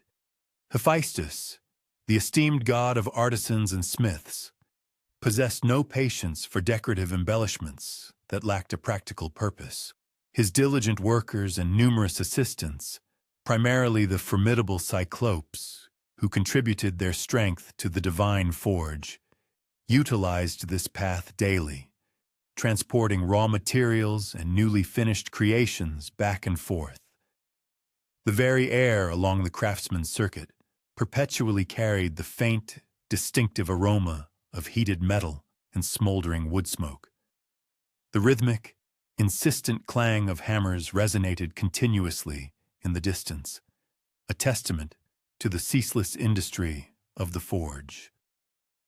The most slender pathway on all of Olympus was universally recognized as the poet's perambulation. It was scarcely wide enough to accommodate a single individual, and meandered in what appeared to be an entirely capricious manner across the rugged mountainside. Stone markers, intricately carved in the shape of open books, were situated at irregular intervals, each bearing a fragment of verse or a profound aphorism. Legend claimed that if one meticulously read each marker in its correct sequence while traversing the entirety of the path, the disparate fragments would coalesce to form a flawless poem, thereby unveiling the profound secret of immortality. Of course, no one had ever successfully accomplished this extraordinary feat. The path was enchanted to subtly reconfigure itself each time an individual embarked upon it. The precise positions of the markers imperceptibly shifted. Even the gods themselves sometimes found their steps leading them in bewildering circles. Only the muses, the goddesses of inspiration, possessed the true knowledge of its intricate pattern, and they guarded that secret with unwavering resolve. The dreaming descent represented perhaps the most enigmatic route on Olympus. Its trajectory did not seem to lead to any discernible destination in particular. Instead, it simply spiraled downwards through progressively denser, ethereal mist until the traveler found themselves transported elsewhere. This was not precisely the mortal world, but rather an interstitial space, a realm situated between worlds, the very domain of dreams. Deities intent on conveying messages to slumbering mortals would embark upon this path, bearing their whispered communications as if they were fragile, precious parcels. Hypnos, the benevolent personification of sleep, meticulously maintained the dreaming descent. He would walk its length nightly, diligently ensuring that the mist remained sufficiently opaque and that the delicate boundaries between the realms stayed appropriately indistinct. His twin brother, Thanatos, the gentle personification of death, would occasionally accompany him. Though they never exchanged a single word during these silent peregrinations, their quiet companionship, a profound, unspoken bond, was communication enough between entities so intrinsically interconnected. The Harvest Road was a broad, inviting thoroughfare that provided a direct link between Demeter's magnificent palace and her extensive experimental gardens. It was within these meticulously cultivated grounds that she tirelessly developed novel varieties of grains, fruits, and vegetables before ultimately introducing them to the mortal sphere. The road itself was gracefully bordered by tangible examples of her agricultural triumphs. Wheat stalks that soared to twice the height of a man, apple trees bearing fruit in a vibrant spectrum of colors, and grapevines whose clusters of fruit were perpetually at the zenith of their ripeness. During the crucial growing seasons, Demeter would traverse this road daily, meticulously scrutinizing her botanical creations and implementing subtle refinements. An increment of sweetness in these particular berries, a deeper hue in those succulent plums, enhanced resilience in this specific strain of barley. Her diligent efforts here ultimately dictated which foodstuffs would prosper and flourish in the world below. The most serene and hushed pathway on Olympus was known as the Contemplation Spiral. It gracefully encircled a modest hillock adorned with luxuriant, soft grass and delicate white blossoms. Each completed circuit of the spiral incrementally brought the walker closer to the summit of the hill. The most remarkable characteristic of this path was the profound quality of silence it engendered. With every full rotation, the ambient sounds of Olympus, distant conversations, the melodic strains emanating from Apollo's palace, the rhythmic clang of Hephaestus's hammer would progressively diminish.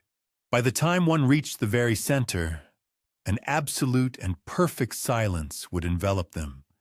This was not merely an absence of auditory input, but rather a positive, profound quietude that facilitated unparalleled mental clarity. Deities grappling with momentous decisions frequently sought solace here, allowing the spiral's unique silence to aid them in discerning solutions through the intricate complexities of their divine responsibilities. Athena, the sagacious goddess of wisdom, was the most frequent visitor to the contemplation spiral, as she prized clear and incisive thinking above all else. When particularly intractable problems arose, disputes among the gods, intricate predicaments in the mortal world necessitating divine intervention, she would embark upon the spiral, sometimes spending entire days at its tranquil core, perfectly still, meticulously weighing all conceivable outcomes. The messenger's shortcut was, without doubt, the least conspicuous of all Olympian pathways. Indeed, the vast majority of deities were entirely incapable of perceiving it. Only Hermes, in his esteemed capacity as the messenger of the gods, possessed the inherent ability to discern its elusive entrances and exits. This particular path existed in a fundamentally different relationship to spatial dimensions than its counterparts. It did not so much traverse from one location to another as it temporarily folded the distance separating them. Hermes might step onto the shortcut just outside Zeus's palace and emerge mere moments later at Apollo's dwelling on the distant side of Olympus. Or he might employ it to instantaneously leap from Olympus directly to some remote corner of the mortal realm. The path appeared to him as a vibrant ribbon of golden light, visible only precisely when he required its extraordinary utility. Zeus had personally bestowed upon him this exceptional road when commissioning him as the divine messenger, fully cognizant of the paramount importance of swift and unimpeded communication among the gods. Last, but assuredly not least in significance, was the majestic processional path, reserved exclusively for momentous occasions when all the gods convened in unified assembly. Considerably wider than the astral way, and paved with a material that possessed the visual allure of marble yet yielded subtly underfoot for enhanced comfort, this grand road gracefully encircled the entire upper expanse of Olympus, once before spiraling inward to the magnificent central courtyard, the designated venue for divine gatherings. On auspicious festival days, the gods would solemnly traverse this path in strict adherence to their established order of precedence. Each deity was resplendent in their most exquisite attire, Zeus and Hera leading the procession, followed by the other Olympian gods, then the minor deities, various nature spirits, and other immortal beings. Ethereal nymphs would delicately scatter fragrant flower petals before their stately advance. The 9 muses would provide enchanting musical accompaniment, their melodies filling the celestial air. It could easily consume several hours for the entire procession to complete its stately progress along the path, yet time, for immortals, operates on a different continuum. They harbored no reservations regarding the duration. The last truly comprehensive processional was widely believed to have transpired just prior to the gods' gradual disengagement from active involvement in mortal affairs. As human belief in their divine authority waned and new religions began to emerge, the magnificent spectacle of divine beings parading along the processional path grew progressively smaller with each subsequent occasion. Eventually, it ceased altogether. Some whisper that the roads of Olympus endure still, veiled from mortal perception, but not truly lost. Perhaps they have simply been resituated to some higher, more ethereal plane where the ancient gods continue to tread their quiet paths, tend to their celestial gardens, and occasionally cast a wistful gaze upon the world that once offered them fervent worship. When one contemplates Zeus, the formidable king of the gods, certain iconic mental images invariably materialize. Perhaps one envisions him unleashing bolts of lightning from tempestuous clouds, or enthroned majestically in gold, presiding over the intricate affairs of both divine beings and mortal men. It is also common to picture his famed metamorphoses into various creatures, undertaken in pursuit of romantic liaisons, a narrative motif frequently woven into the rich tapestry of Greek mythology. However, this evening, our focus shifts to an altogether different facet of Zeus's character, one seldom recounted in the grand epic poems or etched into the elaborate friezes adorning ancient temples. We shall delve into the intricate administrative responsibilities inherent in governing the cosmos, the vast and complex divine bureaucracy that meticulously ensured the smooth operation of the ancient Greek universe. For indeed, being the sovereign of the gods entailed far more than just dramatic confrontations and opulent celestial feasts. Akin to any position of ultimate authority, it demanded a considerable amount of meticulous record-keeping. Let us commence by examining Zeus's typical diurnal schedule. Each morning, as the poetic rosy fingers of dawn, a phrase immortalized by Homer, stretched gracefully across the awakening sky, Zeus would rouse himself within the confines of his magnificent palace perched atop Mount Olympus. Following a nourishing breakfast consisting of nectar and ambrosia, the ethereal sustenance reserved exclusively for immortals, he would proceed not to the resplendent throne room, where a multitude of petitioners often awaited his judgment, but rather to a more unpretentious chamber discreetly situated behind it. This particular space served as Zeus's personal administrative headquarters. In stark contrast to the sprawling public halls of his palatial residence, with their towering columns and gleaming marble floors, this room was meticulously designed for sheer functionality rather than ostentatious display. Its walls were systematically lined with countless shelves, supporting thousands of weighty scrolls, each one diligently labeled and scrupulously organized according to geographical region, chronological period, and specific subject matter. A substantial desk, crafted from richly polished olive wood, commanded the central position of the room, its expansive surface habitually laden with towering stacks of documents awaiting the king's thorough scrutiny. Zeus would then settle into his chair, a piece of furniture that, while comfortable, lacked any hint of extravagance, often emitting a soft, weary sigh. Before him lay the manifold administrative duties of the day, the relentless and exhaustive record-keeping, crucial for the maintenance of cosmic equilibrium. First on the daily agenda was the meticulous allocation of meteorological phenomena.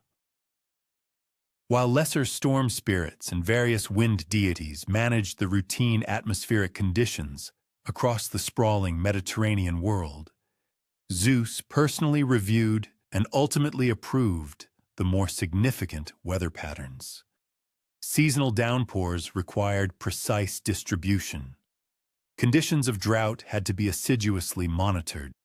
An insufficient amount of rain would inevitably lead to widespread crop failures, yet an excessive deluge could precipitate devastating floods.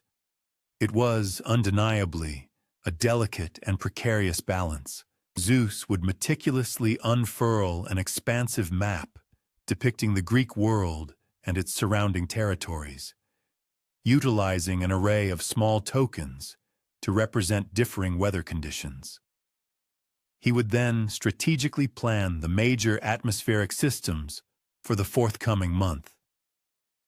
This particular region requires gentle precipitation to nourish the burgeoning barley crop. That specific coastal area demands clear skies to facilitate the operations of its fishing fleet.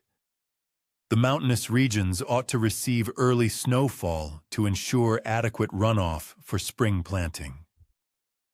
Once he had arranged the various weather tokens to his complete satisfaction, Zeus would meticulously dictate the entire plan to Hermes, who, in addition to his roles as divine messenger and guide, also served as Zeus's dedicated secretary. Hermes would then carefully transcribe each decision into the official weather ledger, subsequently preparing individualized instructions for the diverse wind gods, rain nymphs, and cloud spirits who were tasked with the actual implementation of these celestial directives.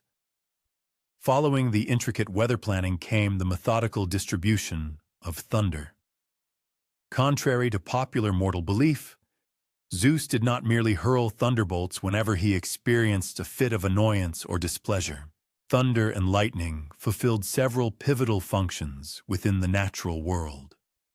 They served to cleanse the atmosphere of certain impurities. They initiated specific chemical reactions within the soil that were beneficial for the growth of particular plant species. Consequently, Zeus maintained a scrupulous thunder schedule. Minor rumblings were strategically allocated to days when farmers required subtle reminders to prepare for impending rains. Spectacular lightning displays were carefully reserved for momentous religious festivals, thereby serving as undeniable divine confirmation of mortal reverence and worship. And yes, on occasion, precisely targeted thunder was employed as a potent warning or a direct form of punishment. However, even these instances were formally documented, with the specific transgression meticulously noted and the appropriate atmospheric response thoroughly justified. The Thunderbolt ledger was notably voluminous, its pages densely filled with dates, geographical locations, and the precise purposes behind each celestial manifestation. Zeus would dedicate an hour or so to reviewing recent thunder events and meticulously planning future ones, occasionally consulting ancient reference scrolls that contained historical precedents for a wide array of thunder-worthy situations. By the mid-morning, Zeus would invariably shift his concentrated attention to pressing personnel matters. Managing the intricate divine hierarchy was by no means a trivial undertaking. The Olympian pantheon comprised 12 principal gods, dozens of lesser deities, hundreds of nature spirits, and countless nymphs, each possessing their own distinct responsibilities, designated territories, and unique temperaments. Territorial disputes were a recurring occurrence. A river nymph might lodge a complaint that a particular forest spirit had unduly extended its sphere of influence too close to the water's edge. A minor harvest deity might formally petition for the recognition of a newly cultivated grain variety as falling under their specific jurisdiction, rather than being subsumed under Demeter's more generalized authority.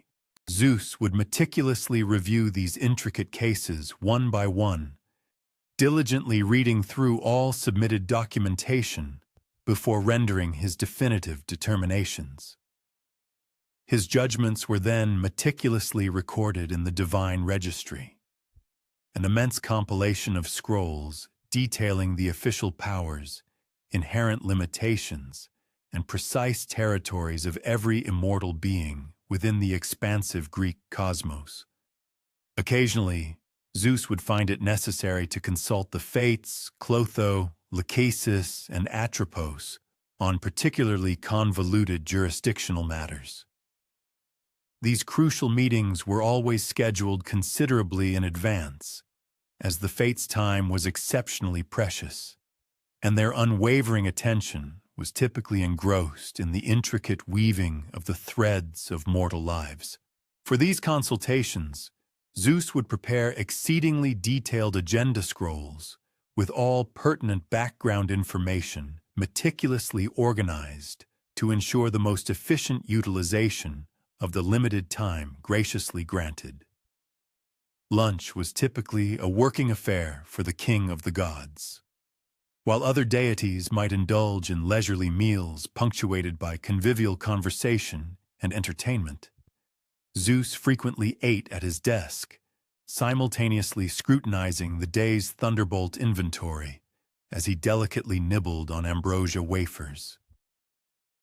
It was imperative for the king of gods to ensure that the Cyclopes, who were responsible for the manufacture of his formidable thunderbolts, consistently maintained both impeccable quality and adequate quantity. Each individual bolt was scrupulously logged with its specific power grade, its intended application, and its estimated date of delivery. In the early afternoon came perhaps the most arduous and monotonous task of all, the processing of prayers.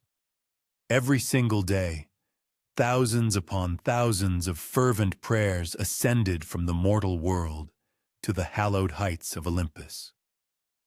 While a considerable number were directed towards specific gods according to their particular domains, seafarers imploring Poseidon, farmers appealing to Demeter, merchants petitioning Hermes, a significant proportion were addressed directly to Zeus himself by virtue of his supreme position as king of the pantheon.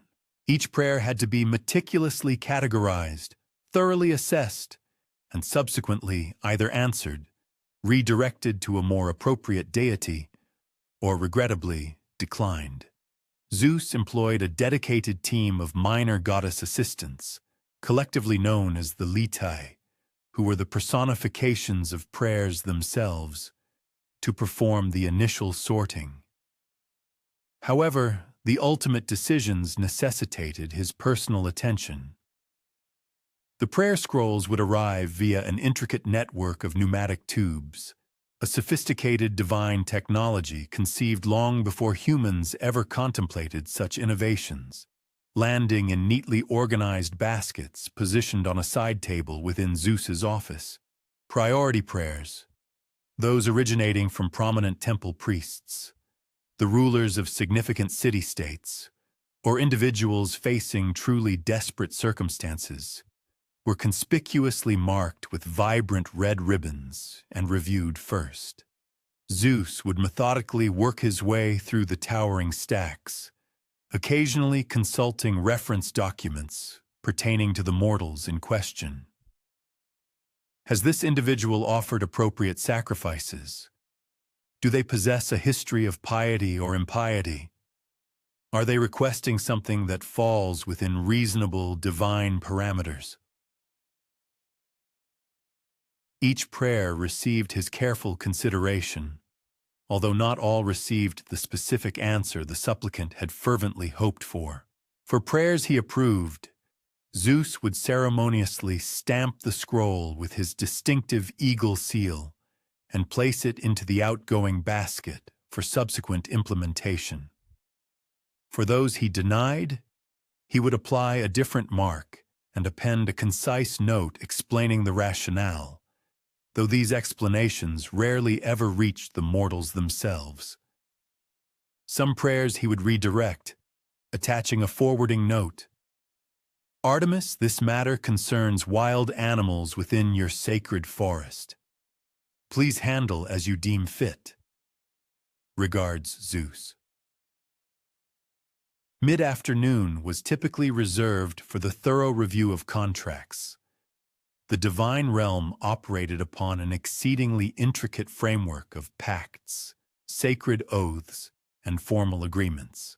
Zeus, as the venerable guardian of all oaths, bore the crucial responsibility of meticulously maintaining records of every significant promise, whether exchanged between gods or involving both mortals and immortals.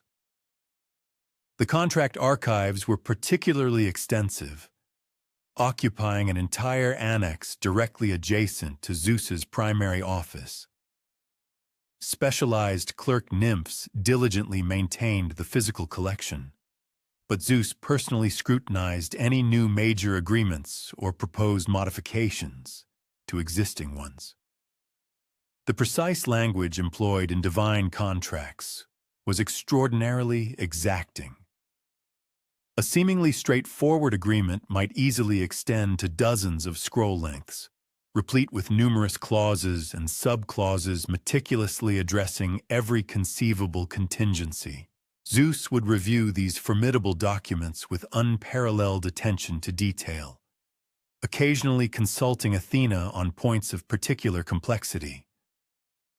As the revered goddess of wisdom, she possessed an uncanny aptitude for discerning problematic loopholes or ambiguous phrasing. One of the most arduous and continuously demanding administrative tasks involved the upkeep of the cosmic registry, which served as the official and exhaustive record of all beings, both mortal and immortal, currently in existence. New entries were diligently added as babies were born into the mortal world, or as new minor deities came into being. Typically, when a sufficient number of mortals began to believe in and worship a particular concept or natural feature. Conversely, entries were marked as inactive when mortals passed away, or when minor deities gradually faded from active worship. The physical manifestation of this colossal registry was truly immense.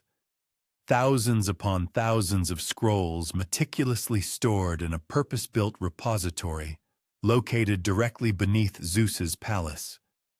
However, Zeus himself worked with a highly condensed version, diligently reviewing daily update summaries prepared by the Hera, who were the goddesses of the seasons and natural order, and who served as the universe's diligent cosmic record-keepers.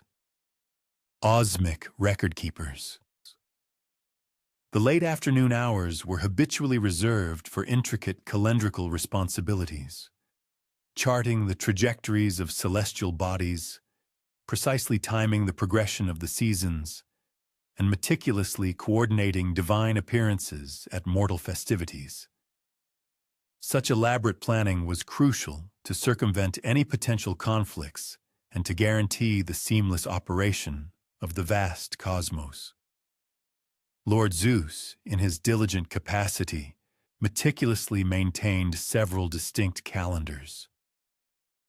One comprehensive record meticulously charted the ceaseless movements of the sun, the moon, and the array of visible planets, each of which was intimately associated with various revered deities.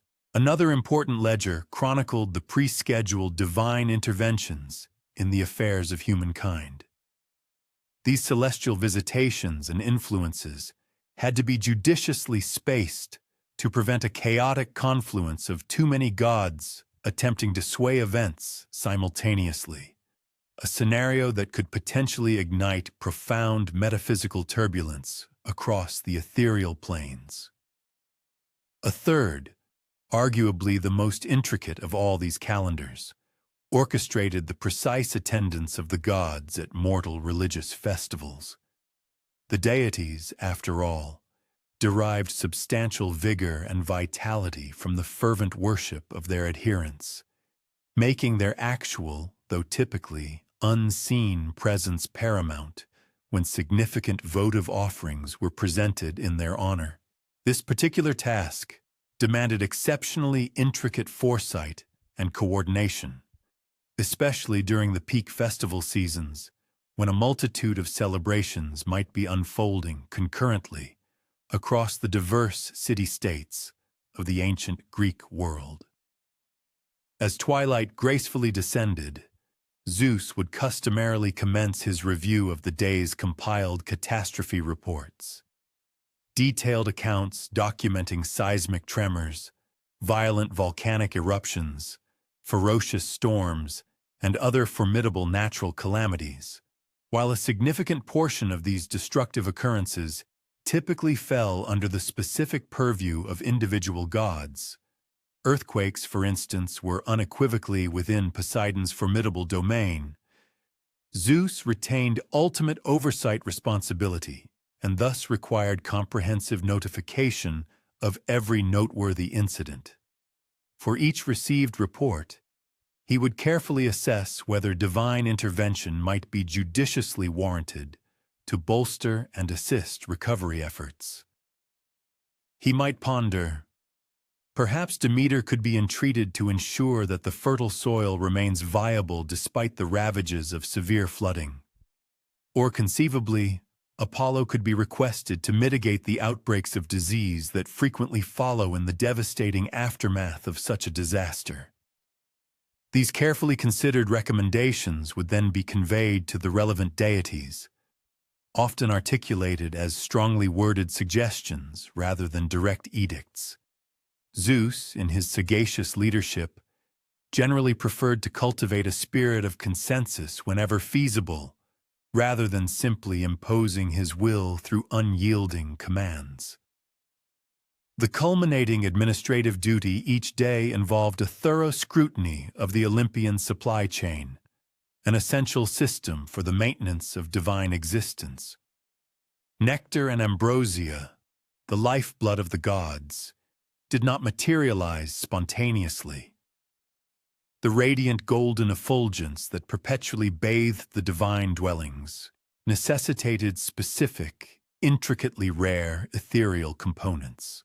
Even the formidable thunderbolts, Zeus's signature weapon, demanded an ongoing supply of raw materials for their creation.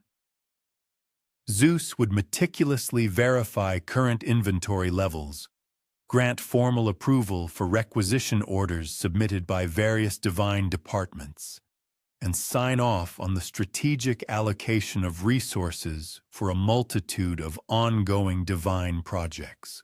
Only after successfully completing this substantial volume of paperwork, often as the darkness of night began to fully envelop the celestial realm, would Zeus finally emerge from the confines of his private office to embrace the more conspicuous aspects of his regal role, presiding over lavish divine banquets, formally hearing petitions from gods and mortals alike, or engaging in the dramatic confrontations and pivotal interventions that so famously punctuate the rich tapestry of myths.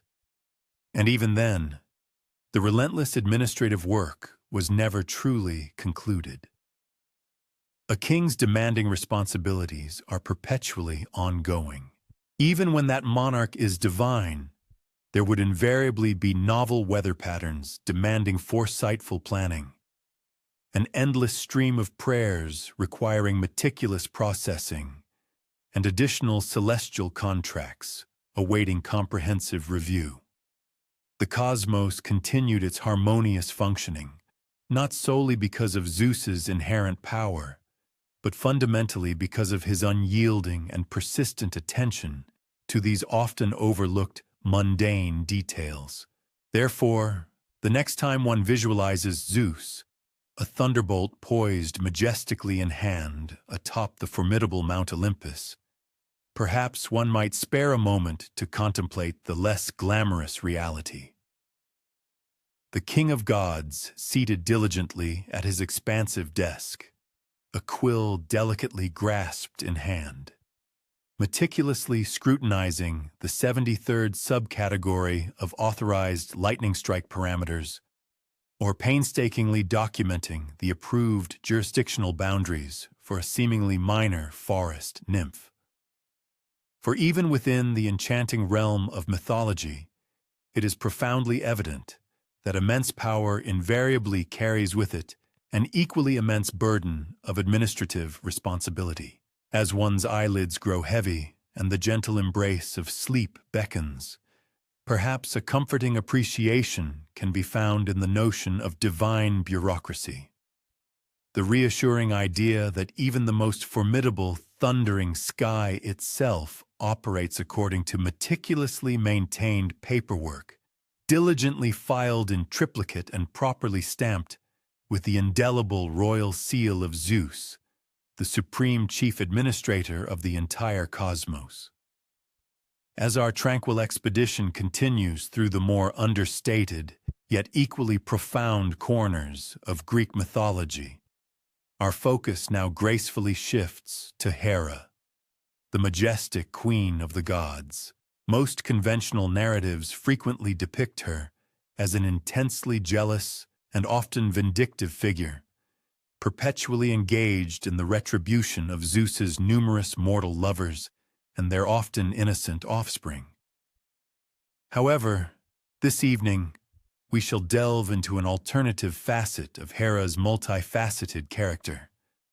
Her subtle, remarkably patient methodology for preserving her queenly dignity and expanding her profound influence through the deliberate cultivation of temples and the steady accumulation of devoted worship, rather than through the spectacular, yet often ephemeral, displays of wrathful anger.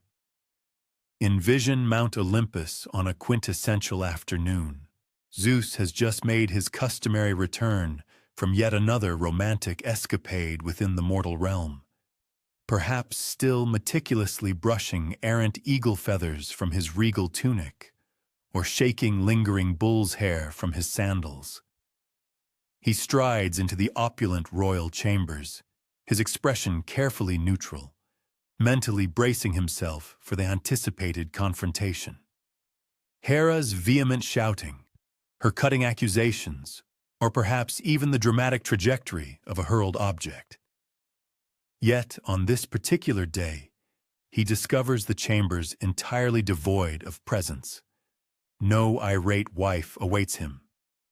Initially, a wave of relief washes over him, swiftly followed by a spark of curiosity, and eventually, as the hours slowly elapse without Hera's appearance, a subtle tremor of genuine concern. Where, indeed, has his formidable queen vanished? The profound answer to his unspoken question lies not upon the lofty peaks of Olympus, but rather within a modest coastal town nestled peacefully in the sun-drenched Peloponnese. There, Hera walks with a measured, deliberate pace through a fragrant grove of pomegranate trees, meticulously inspecting each one with an almost tender attention. She is accompanied by a local priestess, an elderly woman whose unwavering devotion has seen her serve faithfully in Hera's temple for more than 5 decades. This particular tree will soon yield its succulent fruit, Hera remarks softly, her delicate touch gracing a tree adorned with nascent blossoms just beginning to unfurl. Ensure that the very first ripe pomegranate is reverently placed upon my altar. Of course, my queen, the priestess responds with a profound, respectful nod. Will you grace us with your presence at the festival next month? The people would be immeasurably honored by your attendance. Hera offers a genuine smile, a truly authentic expression, a striking contrast to the taut, often forced countenance she frequently displays on Olympus. I shall indeed come. This sacred temple has always held a special place in my affections, and its unique character truly manifests this affection. While Zeus's temples are typically grand, imposing edifices, meticulously designed to inspire profound awe and reverential fear, Hera's sanctuaries possess a distinctly different, more nuanced quality. This specific temple, for instance, is neither the largest nor the most globally renowned. Yet its architectural proportions are flawlessly conceived, and its intricate decorations are elegantly understated rather than overtly ostentatious. The polished marble columns are delicately carved with subtle, recurring patterns of majestic peacock feathers and vibrant pomegranate blossoms. Within its hallowed interior, the votive offerings are arranged with an exquisite attention to both aesthetic beauty and harmonious balance. Most significantly, this temple consistently teems with devout worshippers.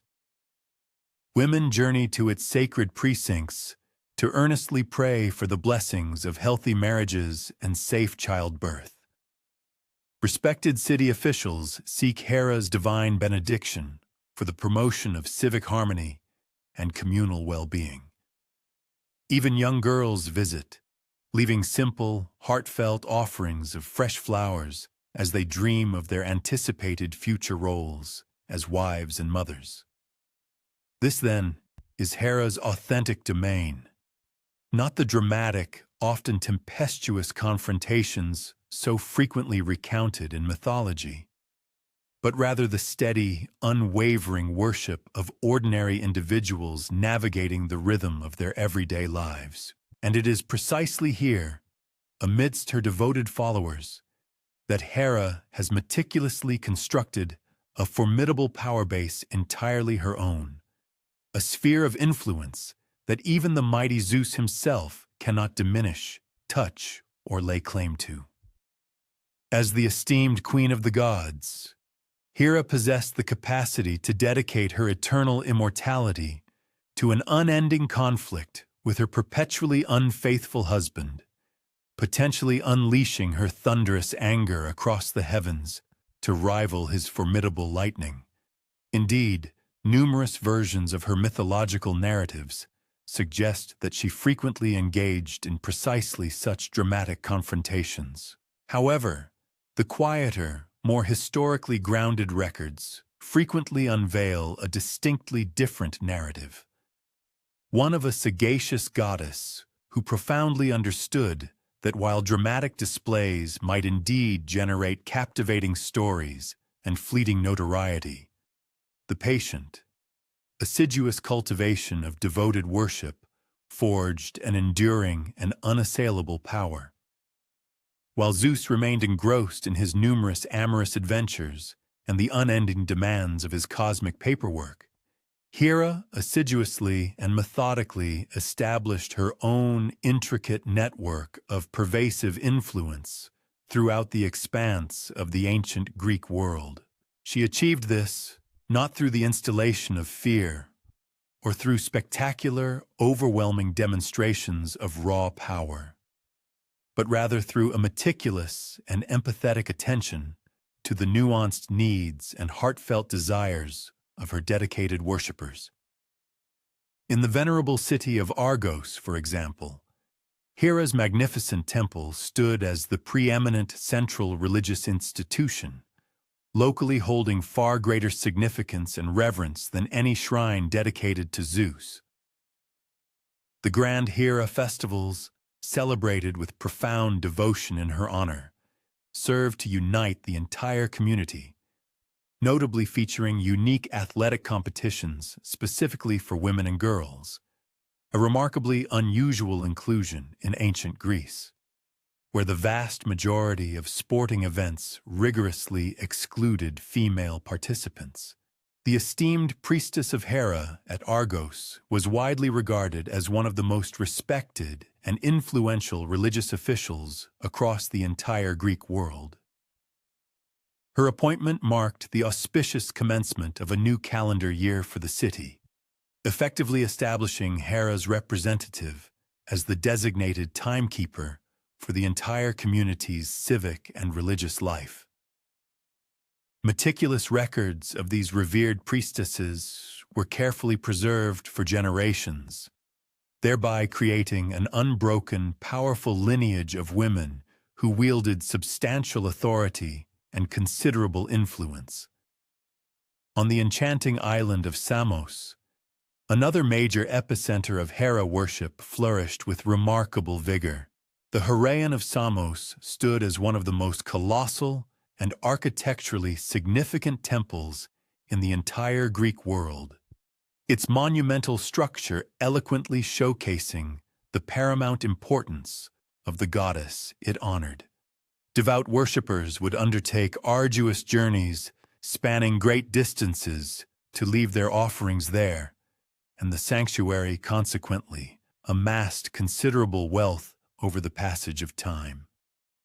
This accumulated wealth translated directly into formidable political influence.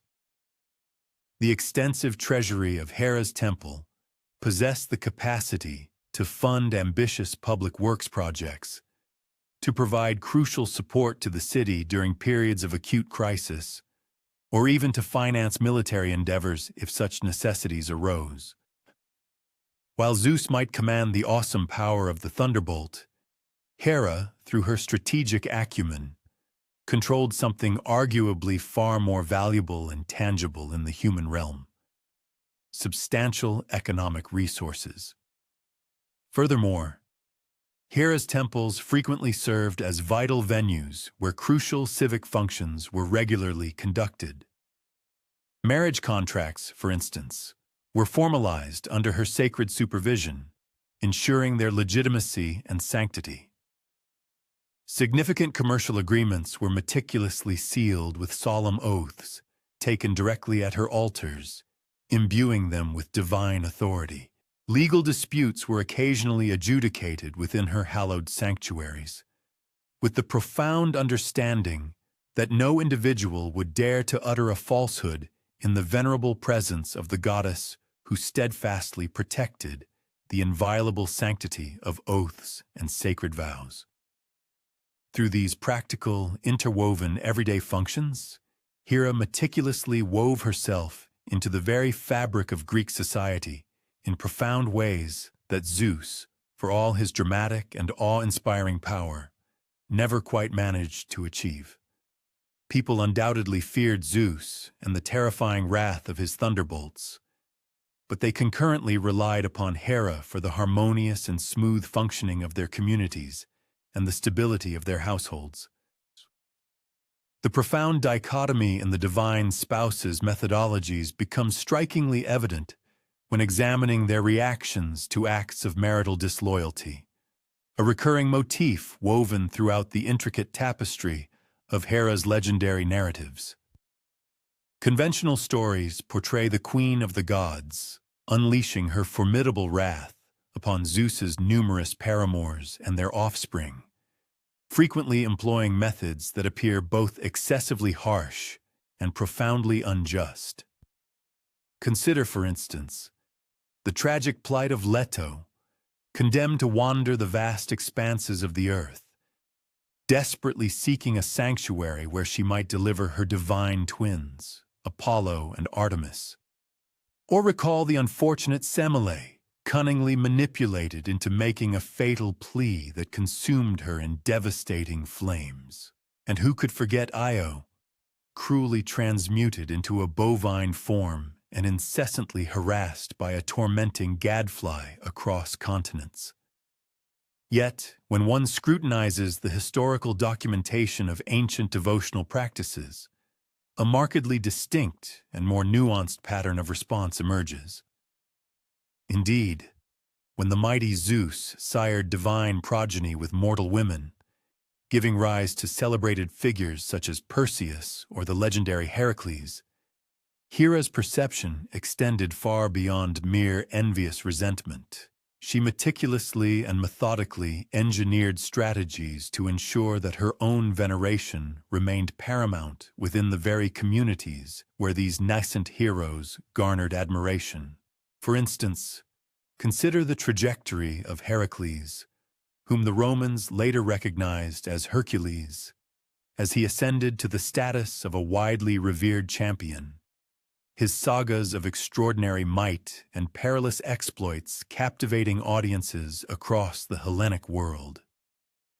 Hera, in theory, could have opted for outright suppression of his burgeoning cult. Instead, the rich tapestry of historical evidence unveils a far more ingenious and understated approach. In numerous locales where Heracles received fervent worship, Hera's sacred precincts would be established in close proximity, frequently boasting more magnificent architectural designs and occupying more prominently situated positions. In certain remarkable instances, Hera would even assimilate elements from rival forms of veneration into her own established cultic practices. Furthermore, as Zeus's own divine prominence began to burgeon in particular regions, Hera's temples would cleverly reconfigure their emphasis, accentuating her indispensable role as his regal consort and divine equal, thereby shrewdly asserting a portion of his burgeoning prestige rather than engaging in direct opposition. This pattern of strategic assimilation and integration proved immeasurably more efficacious than overt conflict. While the mythological accounts might indeed depict Hera suffering defeats in her skirmishes with Zeus, he was, after all, endowed with superior physical strength and held the supreme dominion as king of the gods. The compelling archaeological and historical record unequivocally demonstrates her triumph in an altogether different kind of campaign: the enduring struggle for persistent worship and profound community integration. Hera's sagacious approach conspicuously encompassed her interactions and relationships with other formidable goddesses of the Olympian pantheon.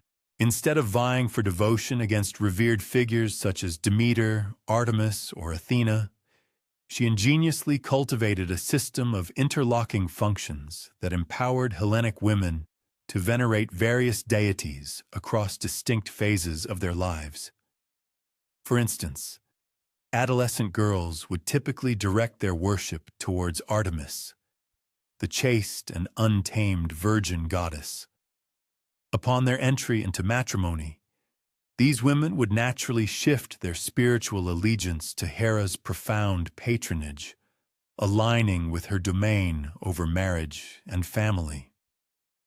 As they embraced motherhood, they might additionally extend their reverence towards Demeter, the venerable goddess of harvest and fertility. This collaboratively structured, rather than confrontationally competitive, divine network meticulously guaranteed Hera's enduring significance throughout the entire female life cycle, adeptly preventing her from receding into obscurity even as other goddesses assumed primacy for specialized duties and particular aspects of human experience. The architectural layout of Hera's temples likewise manifested this collaborative methodology. Whereas Zeus's sacred precincts typically stood in solitary grandeur, often exuding an aura of awe-inspiring detachment, Hera's sanctuaries were frequently conceived as integral components of harmoniously interwoven spiritual ensembles. These complexes commonly incorporated chapels dedicated to allied divinities whose domains complemented Hera's own. This deliberate geographical closeness intrinsically fostered a practice among worshippers to honor Hera in conjunction with other gods and goddesses, thereby subtly but powerfully underscoring her pivotal position within the intricate celestial order and reinforcing her undeniable centrality. The quotidian observances within Hera's sacred precincts likewise exemplified her nuanced exercise of authority. Rather than exacting opulent immolations or orchestrating theatrical ceremonies, her veneration focused intently upon regular, unostentatious tributes and serene acts of piety. Female devotees, for instance, might humbly present offerings of honey cakes or the freshest seasonal fruits. They would diligently cultivate hallowed grounds, where vibrant blossoms destined for her altars flourished. Furthermore, they would meticulously fabricate elaborate vestments for her revered cult statues. often collaborating in amicable gatherings that simultaneously fortified communal ties. These ostensibly straightforward endeavors generated an uninterrupted stream of congregants to her temples, a visitation rate far more consistent than the intermittent, magnificent celebrations at Zeus's sanctuaries. And with each diminutive offering, each heartfelt prayer whispered before her hallowed effigy, each fragrant garland reverently hung from her altar, Hera's profound influence steadily expanded, its potency quantified not by celestial clamor or dramatic displays of might, but by the gradual accretion of fervent human reverence. The priestesses consecrated to service within Hera's hallowed temples were meticulously chosen and rigorously instructed, undergoing comprehensive preparation for their sacred roles. In stark contrast to certain other cults, where religious officiants might attend to a multiplicity of deities or periodically rotate through diverse ecclesiastical duties, Hera's priestesses were typically singularly devoted to her veneration. A significant number of these women committed to lifelong tenure, thereby forging an uninterrupted lineage of profound spiritual knowledge and time-honored traditions, meticulously transmitted from one generation to the next. These esteemed personages held positions of profound respect within their respective communities, frequently originating from illustrious lineages and consequently exerting substantial societal sway. They transcended the mere designation of ecclesiastical officers, serving instead as sagacious counselors regarding affairs of matrimony, the sacred act of childbirth, intricate family disputes, and the delicate intricacies of community relations, all vital domains falling squarely under Hera's celestial purview. Through this intricately woven, interconnected web of consecrated priestesses, Hera meticulously maintained her own sophisticated information conduit, thereby acquiring profound insights into mortal concerns that even Zeus, with all his expansive celestial observation, might inadvertently overlook. News of a nascent marriage within an influential lineage, the simmering embers of a brewing conflict between neighboring towns, or the identification of a promising young woman deemed suitable for future priestly duties, all such vital intelligence was assiduously channeled directly to Hera through her dedicated servants, empowering her to wield sway through nuanced yet potently effective means. While Zeus might occasionally awe humanity with an opportunely deployed lightning strike or an awe-inspiring metamorphosis, Hera judiciously operated via more terrestrial conduits. A sagacious pronouncement from her priestess, for instance, could adeptly avert an imprudent conjugal union. A vibrant festival held in her honor might successfully reconcile estranged households, drawing them together in communal festivity and thereby alleviating discord without the necessity of unmediated celestial intercession. Over the long course of time, this judicious approach cultivated for Hera a formidable standing, not solely as Zeus's frequently depicted envious consort, but as a revered deity embodying sagacious pragmatism and profound societal concord. Consequently, individuals gradually came to comprehend that retaining Hera's beneficence necessitated not only the cultivation of harmonious interconnections between spouses, but extended crucially to the proper relationships between the polity and its populace, between disparate societal strata, and even among contiguous settlements. This expansive understanding of Hera's purview enabled her veneration to retain its pertinence even as Hellenic society continuously transformed and progressed.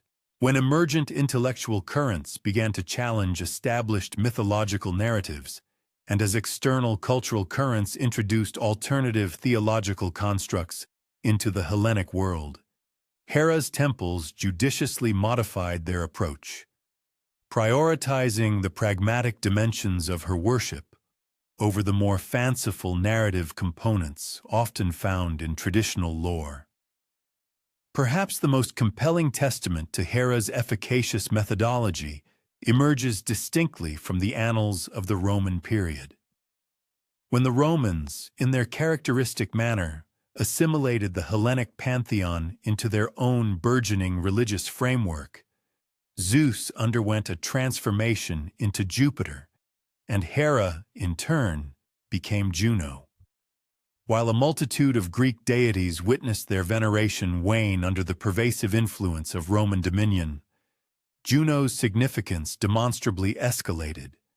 She ascended to become an indispensable member of the sacred Capitoline triumvirate, comprising Jupiter, Juno, and Minerva, these being the three preeminent divinities within the official civic cult of the Roman state. In this distinctly Roman context, Juno was not principally defined by her mythological portrayal as an envious spouse, but rather venerated as a formidable patron deity of the commonwealth. Indeed, the very custodian of the eternal city itself. This augmented function evolved organically from the bedrock Hera had meticulously laid within Greek worship. Her unwavering accentuation of civic unity, harmonious societal bonds, and overarching communal equilibrium. Therefore, while the legendary narratives might indeed highlight Hera's formidable fury and envious pique, emotions that undoubtedly lend themselves to compelling narrative exposition, the empirical evidence of history reveals a sagacious goddess who profoundly understood that authentic celestial authority emanates not from overt celestial conflict, but rather from the sedulous nurturing of mortal reverence. Zeus, for all his formidable might command the celestial bolt. Yet it was Hera who adeptly governed the subtle cadences of quotidian existence, the intricate dynamics of societal engagement, and the fundamental framework of kinship ties. She meticulously established her dominion not by sonic might or awe-inspiring displays, but through the proliferation of sacred edifices, not by instilling dread, but by demonstrating intrinsic pertinence to mortal exigencies and aspirations. As one succumbs to slumber's gentle embrace, perhaps a more profound appreciation will dawn for this more serene portrayal of the Olympian matron.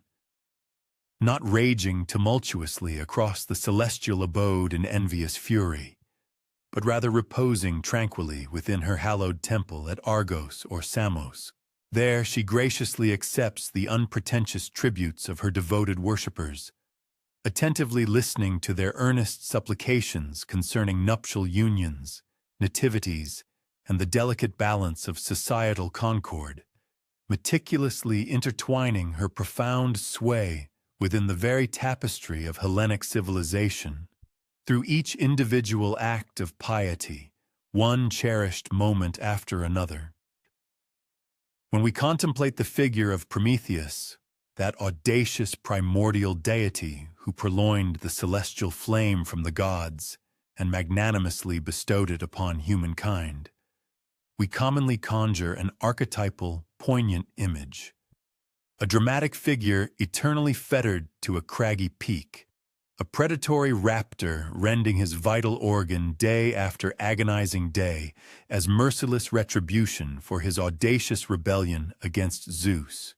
It is, undeniably, a potent tableau, one that has galvanized countless bards, thinkers, and artisans across the span of centuries. Yet tonight, let us temporarily eschew these sensationalized episodes and instead delve into an aspect seldom contemplated: the mundane yet profound quotidian existence of Prometheus throughout his protracted incarceration. The craggy fastness where Prometheus was immured bore the name Mount Caucasus, a formidable geographical massif that spans the expanse separating the Black Sea from the Caspian Sea. In the rich tapestry of mythological lore, this secluded locale was deliberately selected by Zeus to ensure the defiant primordial remained utterly isolated from mortal habitations. The supreme deity harbored no desire for the rebellious Titan to have any communion with the humans he had so benevolently aided, nor did he wish for Prometheus's agonizing torment to be readily observed by any sympathetic eyes. The formidable fetters that restrained Prometheus were meticulously forged by the divine artisan Hephaestus, the Olympian deity of metallurgy and artisanship. These were no mundane manacles, but rather celestial constructs, meticulously fashioned from an indestructible adamantine alloy, imbued with singular attributes specifically engineered to withstand a Titan's immense power.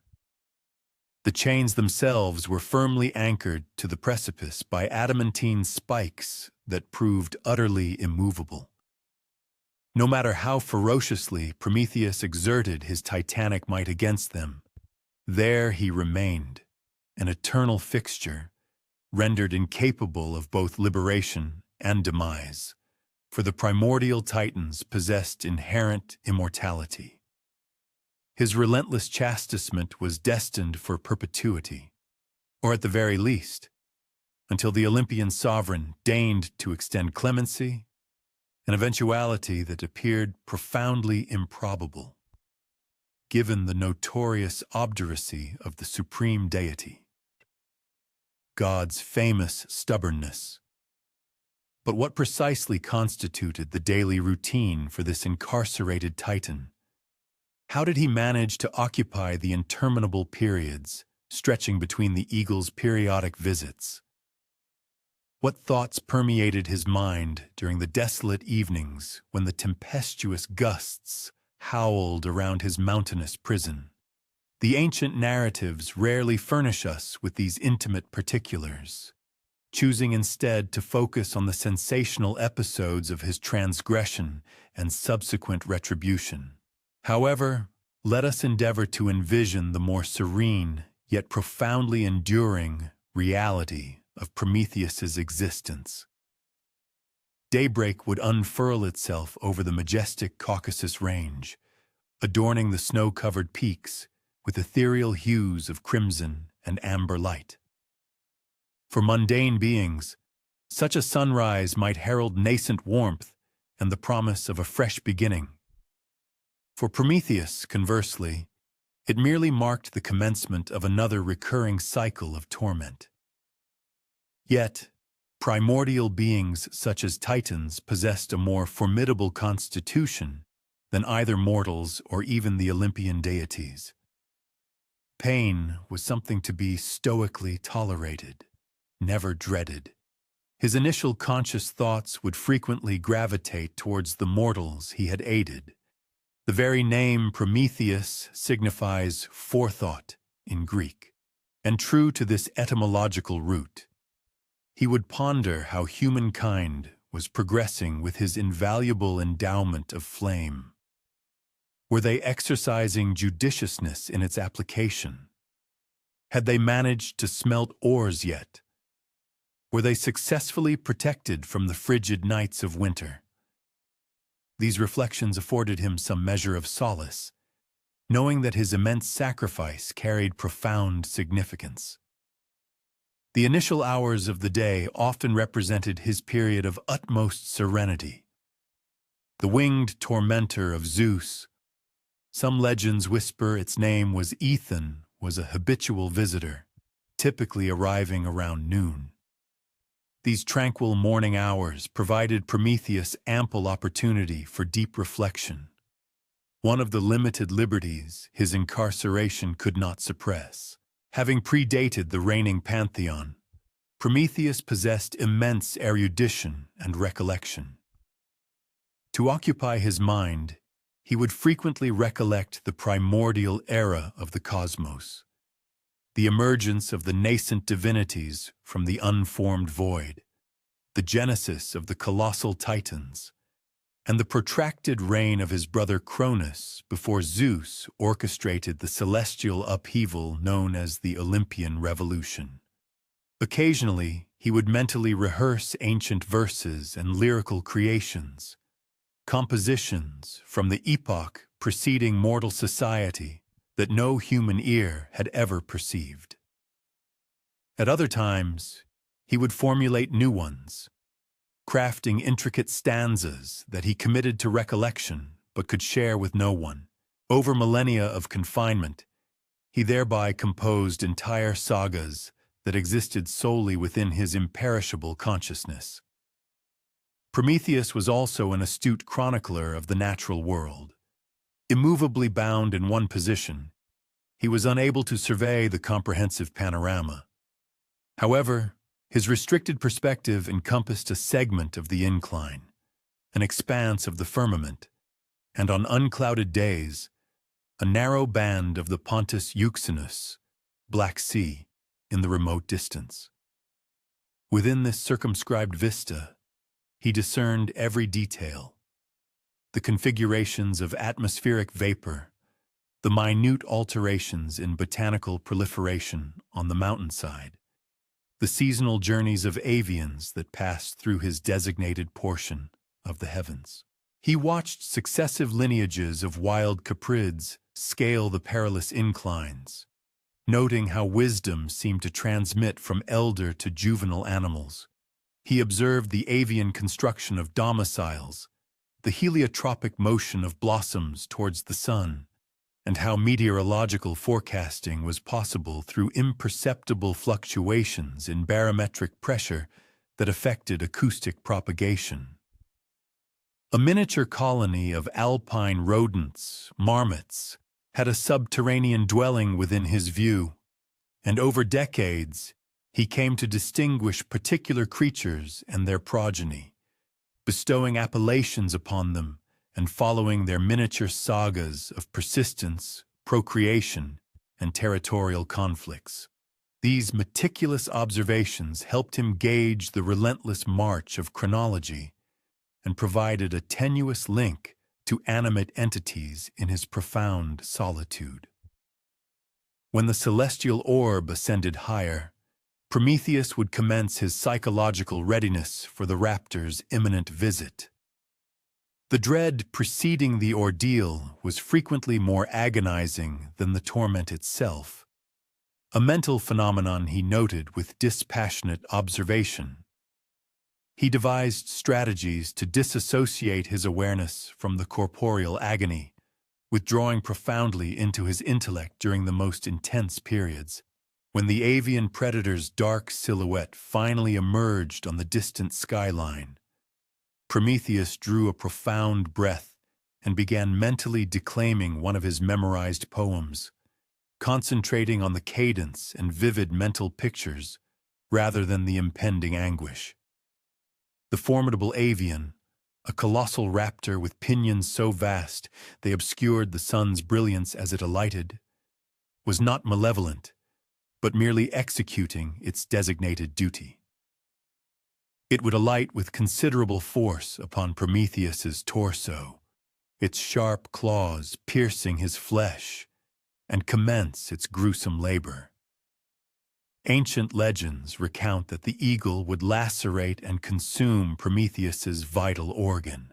What these tales omit to convey is that the procedure would span numerous hours, during which the Titan would systematically employ his diverse cognitive methods for tolerating torment. Sometimes he would intellectually grapple with intricate algebraic equations in his head. Other times he would psychologically reconstruct dialogues from bygone days, scrutinizing alternative responses he might have offered.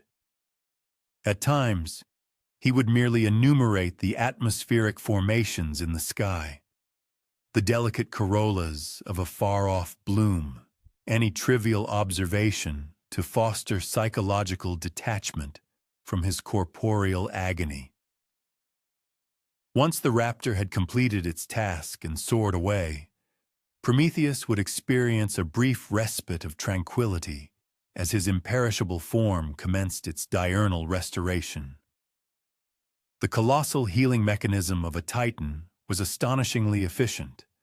Cellular proliferation occurred at discernible rates, organic matter reconstituted, and vascular networks rejoining. As dusk descended, his physique would be entirely restored, prepared for the subsequent day's tribulation.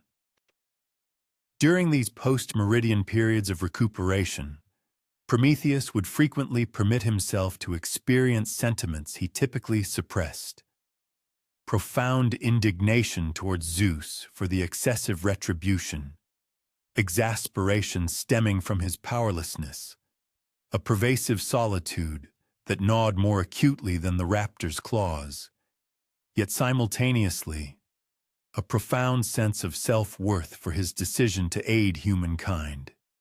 He derived immense gratification from understanding that somewhere, mortals congregated beside flickering flames, preparing sustenance, fashioning cultural expressions, and progressing their societies, all owing to his benevolent contribution.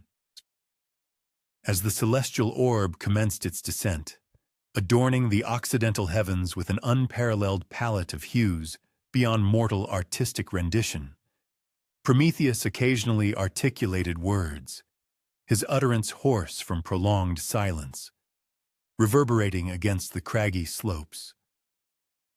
He might intone a lyrical composition or simply narrate his observations from his elevated perspective.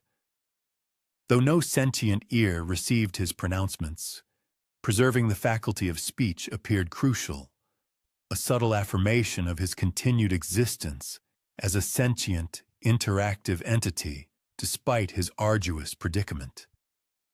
The advent of darkness ushered in lower temperatures and fresh opportunities for scrutiny. Prometheus meticulously examined the constellations with singular focus. As a primordial entity, he comprehended the genuine essence of these astral luminaries, a profound understanding that humanity would not attain for countless ages. He charted their trajectories throughout the annual cycles, discerning minute alterations in their luminosity and spatial arrangement that would elude even the most diligent mortal stargazers. From time to time, the lunar orb would traverse directly into his line of sight, and during such evenings, Prometheus would engage it directly.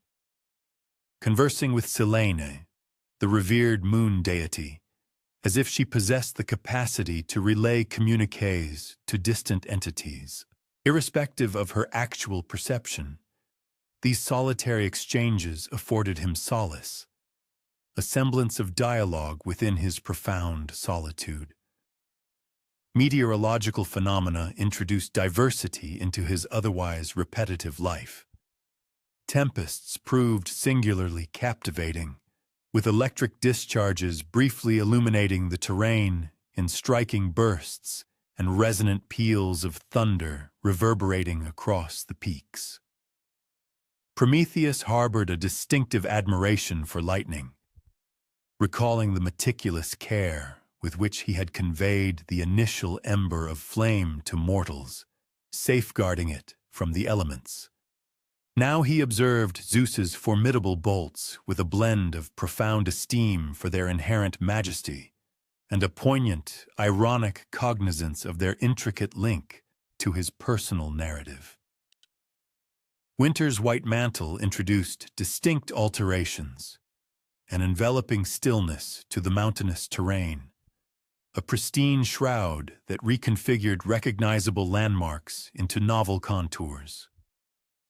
Amidst substantial precipitation, the raptor occasionally deferred its customary call or altogether omitted its daily duty, granting Prometheus an infrequent period of respite. He remained uncertain whether this deviation stemmed from Zeus's deliberate orchestration or merely the avian's disinclination to navigate inclement weather. Yet he profoundly appreciated these unforeseen intermissions in the relentless cycle of retribution. The cyclical progression of the seasons established a grander cadence, serving as a profound marker for the relentless march of time. Verdant rebirth characterized the slopes in spring. Summer's ardor parched the flora to hues of sun-kissed ochre. Autumn adorned the faraway arboreal canopies with vibrant crimson and fiery amber, and winter enfolded the entire panorama in a pristine, hushed quietude. Prometheus meticulously noted how these annual rotations influenced the fauna within his purview. Their reproductive rituals, dormant periods, and migratory schedules. Infrequently, his gaze would discern mortals in the remote depths below, wayfarers traversing precipitous trails, pastoralists guiding their herds, chase pursuers tracking quarry. Their remoteness rendered any vocal communication futile, presenting merely as minuscule, animated specks from his lofty perch. Yet Prometheus would scrutinize them with profound concentration during the fleeting intervals they remained visible, yearning intensely for any semblance of rapport with the creatures for whom he had forfeited his liberty. With the passage of several decades, a truly extraordinary event would transpire. A mortal individual would ascend sufficiently high to perceive his presence. The majority would instantly retreat upon beholding the shackled giant, utterly petrified by his colossal stature and the horrifying tableau of his torment. Nevertheless, a handful of more intrepid spirits would draw near with circumspection. Prometheus cherished these infrequent meetings. Despite their often fleeting nature, he would utter soft words to avoid terrifying the intrepid guests into flight, inquiring about tidings from the mortal realm, assimilating how his invaluable present of fire had evolved into robust smithies, high-temperature ovens, domestic hearths, and ultimately, far grander innovations. Through these sporadic dialogues, he meticulously reconstructed the narrative of humanity's continuous advancement over the epochs. The Titans' enduring confinement on Mount Caucasus, though a punishment, nonetheless bore witness to humanity's progress across the centuries. Of the few who journeyed to his desolate perch, the most celebrated visitor was undoubtedly Heracles, known to the Romans as Hercules. His eventual liberation of Prometheus formed a crucial segment of his renowned 12 labors. Yet this pivotal rescue arrived only after an unfathomable span of millennia, marked by the Titan's immutable daily regimens, his observations of the daybreak, the persistent visitations of the eagle, his nightly contemplation of the stars, and the myriad intricate mental disciplines Prometheus painstakingly cultivated to safeguard his sanity throughout his seemingly endless incarceration. A less widely recounted encounter involved Io, the unfortunate young woman whom Zeus, in his complex and often capricious dealings with mortals, had transmuted into a cow. Her divinely mandated wanderings led her past Mount Caucasus, relentlessly driven by a tormenting gadfly that afforded her no respite. Despite her bovine form and inability to articulate human speech, Prometheus, endowed with his profound divine perception, instantly recognized the sentient human awareness reflected in her sorrowful eyes. He compassionately imparted knowledge of her future tribulations and ultimate destiny, extending what solace he could to another innocent victim entangled in the tumultuous and often tragic interactions of Zeus with the mortal realm. During the vast, solitary stretches between these infrequent visitations, Prometheus meticulously devised small, personal rituals to fortify and preserve his sense of self. Each dawn, he would articulate a specific, habitual greeting to the ascending sun, a simple yet profound act that forged a vital connection from one interminable day to the next. As twilight descended, he would engage in a thorough mental recapitulation of every observation made throughout the day, diligently cataloging new information and systematically integrating it with his accumulated store of prior perceptions. He also engaged in a practice that, in contemporary terms, might be described as meditation, although such a formal designation was unknown in those primordial ages. He would deliberately channel his consciousness, focusing intently on the rhythmic ebb and flow of his own breathing, on the subtle tactile sensations of the wind caressing his exposed skin, and on the precise, unyielding texture of the craggy rock against which his back was perpetually pressed. This profound mental discipline served as an anchor, enabling him to remain firmly rooted in the immediate present moment, thereby preventing his mind from succumbing to the potentially maddening and overwhelming expanse of his immortal imprisonment. Notwithstanding the severity of his retribution, Prometheus harbored not a single scintilla of regret regarding his pivotal decision to aid humanity. In moments of profound quietude, he would sometimes utter whispered counsel to the distant human race, as if they possessed the capacity to hear his silent admonitions, suggestions for innovative implements and technologies, grave warnings about inherent natural perils, and fervent encouragement to persistently explore, inquire, and acquire knowledge. Whether by some mysterious divine conduit, or merely through extraordinary serendipity, humankind indeed continued to innovate and discover, unwittingly treading the very path of progress and enlightenment that Prometheus had so fervently envisioned and hoped for them. After what is traditionally stated to be 30,000 years of this unvarying daily routine, though the precise measurement of time becomes largely inconsequential across such colossal scales, Heracles eventually arrived to shatter the Titan's ancient fetters. Prometheus's initial moments of hard-won freedom were not characterized by boisterous celebration or dramatic exultation, but rather by simple, deliberate, and quiet movements. A slow, deliberate stretching of limbs that had remained rigidly fixed in one position for countless millennia. A gradual turning of his head to fully absorb the panoramic landscape surrounding him, and a cautious, tentative walking on legs that, while retaining the memory of their function, had lain dormant for an epoch, marking his very first unconstrained steps since the inception of his profound imprisonment. As Prometheus finally departed from the formidable Mount Caucasus, he carried with him not merely the corporeal imprint of his immense punishment, but an immeasurable intellectual wealth accumulated over thousands of years of diligent observation and profound contemplation. This vast repository of knowledge encompassed intricate insights into atmospheric phenomena, the nuanced behaviors of various animal species, the complex mechanics of celestial bodies, and most crucially, a profound understanding of the extraordinary resilience and indomitable spirit of consciousness when confronted with seemingly unbearable and insurmountable circumstances.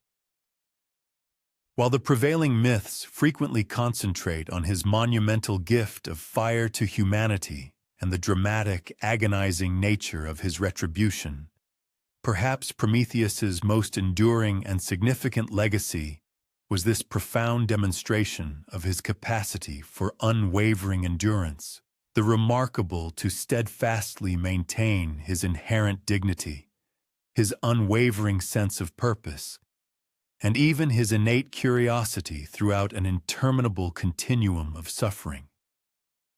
Beyond the dramatic confrontations and heroic quests that permeate ancient Greek mythology, a quieter yet profoundly influential force existed.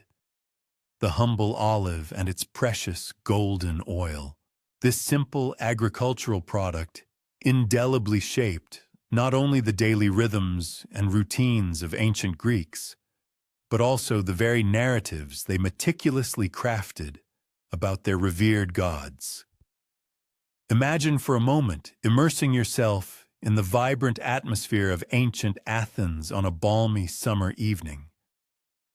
The air is redolent with the fragrant essence of wild thyme wafting from the surrounding hills, harmoniously blended with the smoky aroma of cooking hearths and the ubiquitous, distinctive fragrance of olive oil.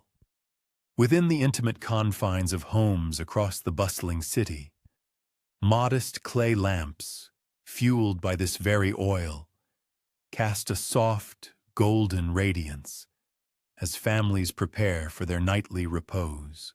In the hallowed precincts of temples, grander oil lamps illuminate the revered statues of the gods.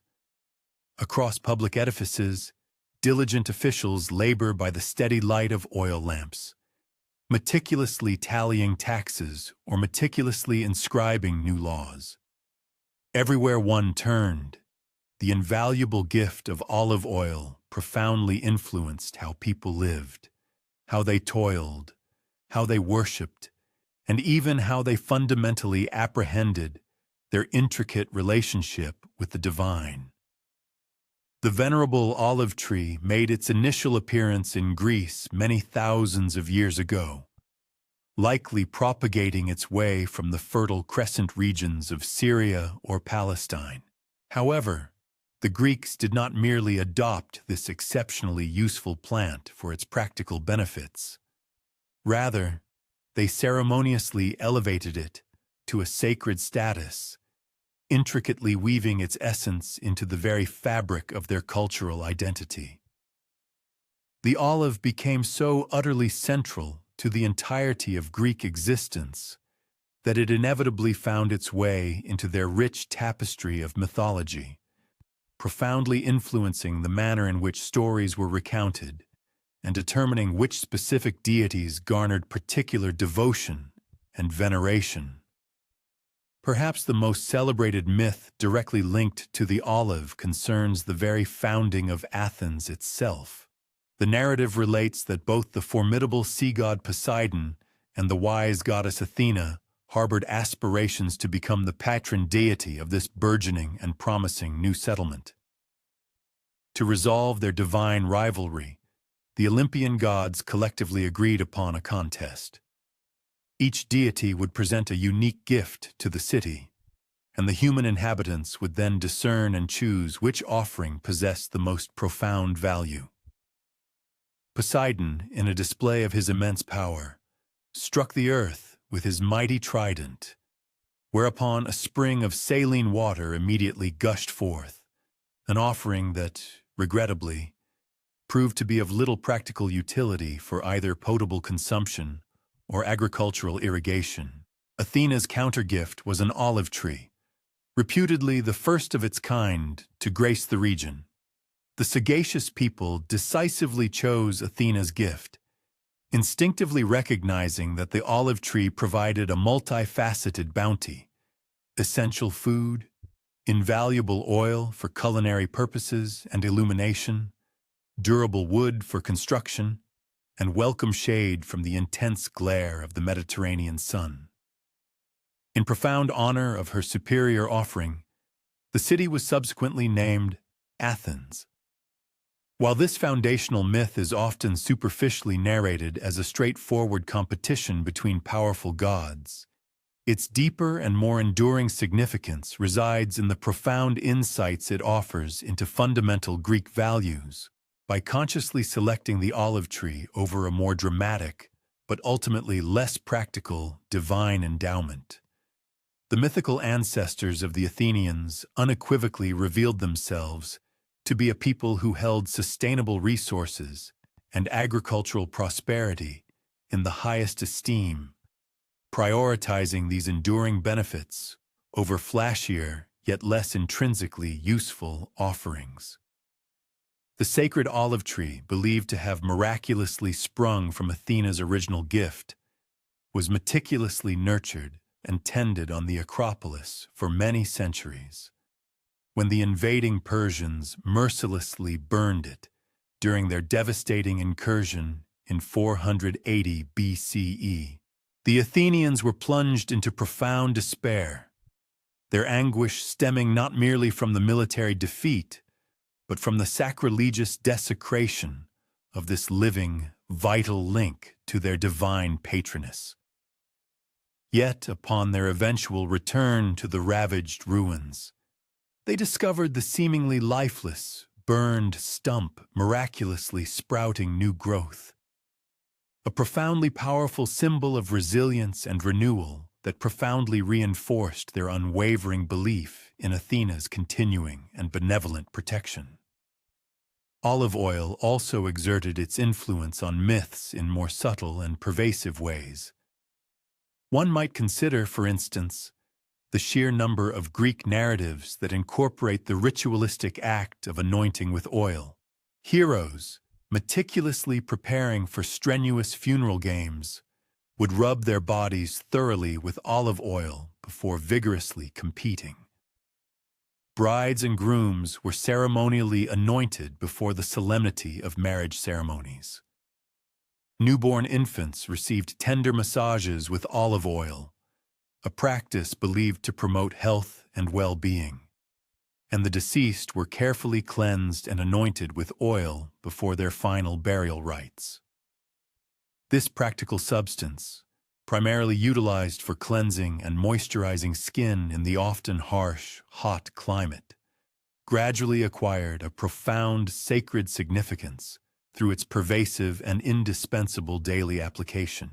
Consequently, when mythological accounts described powerful gods or noble heroes undergoing the ritual of anointing, Greek listeners would have intuitively connected these narratives to their own deeply ingrained experiences of important life transitions, each solemnly marked by the ceremonial application of oil.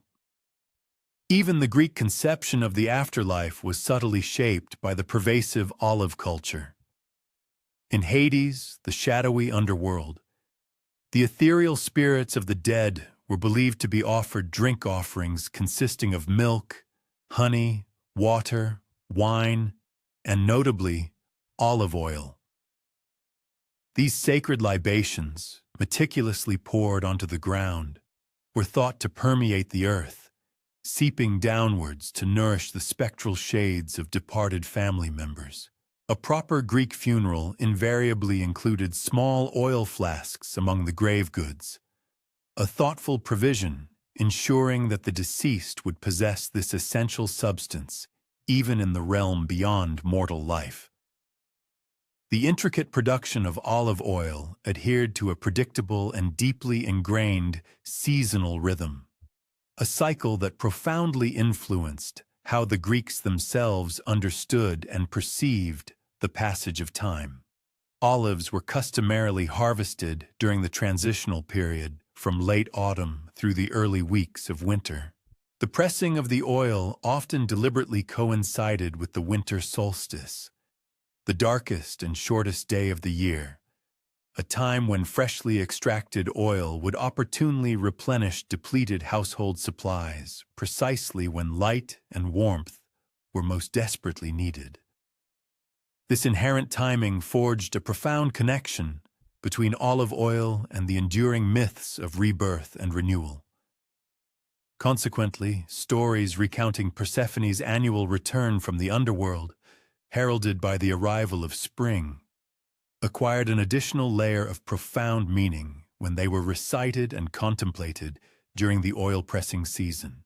Just as the robust olive fruits were painstakingly crushed to release their life-giving golden oil during the most somber and desolate days of winter, so too would light and abundant life inexorably return to the world after winter's frigid grip eventually loosened its hold. The elaborate process of creating olive oil was, in itself, almost ritualistic in its precise execution. Following the harvest, the olives were either meticulously crushed under the immense weight of heavy stone wheels or laboriously pounded in sturdy mortars.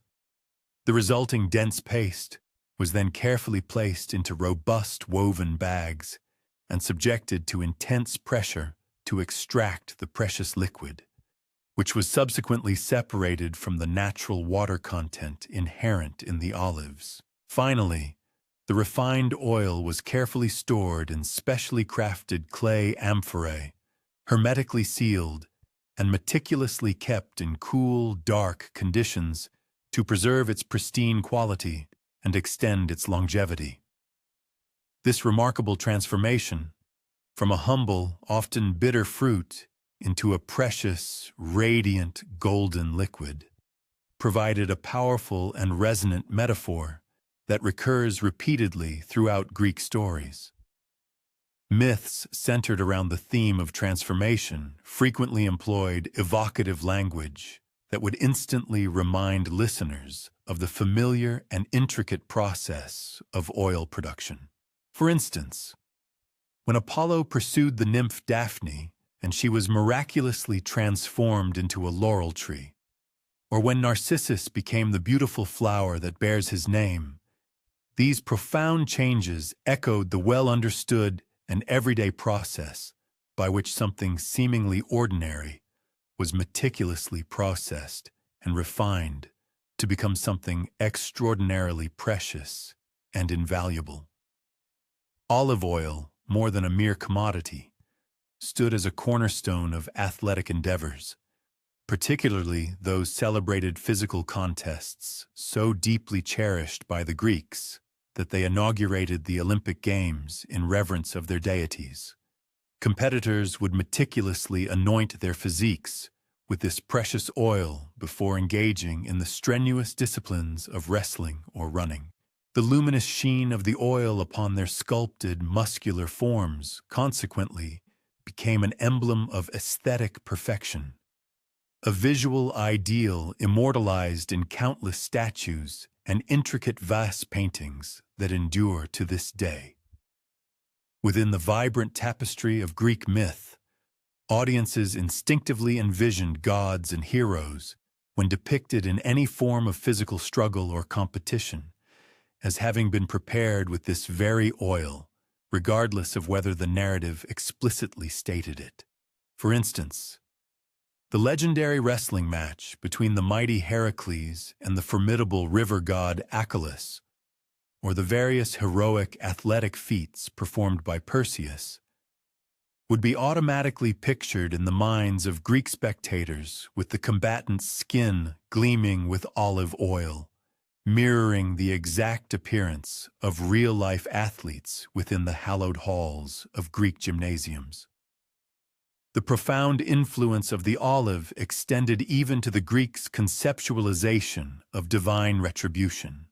Numerous myths recount instances where hubris, that perilous blend of excessive pride and outright defiance toward the gods, precipitated dire and often agonizing consequences.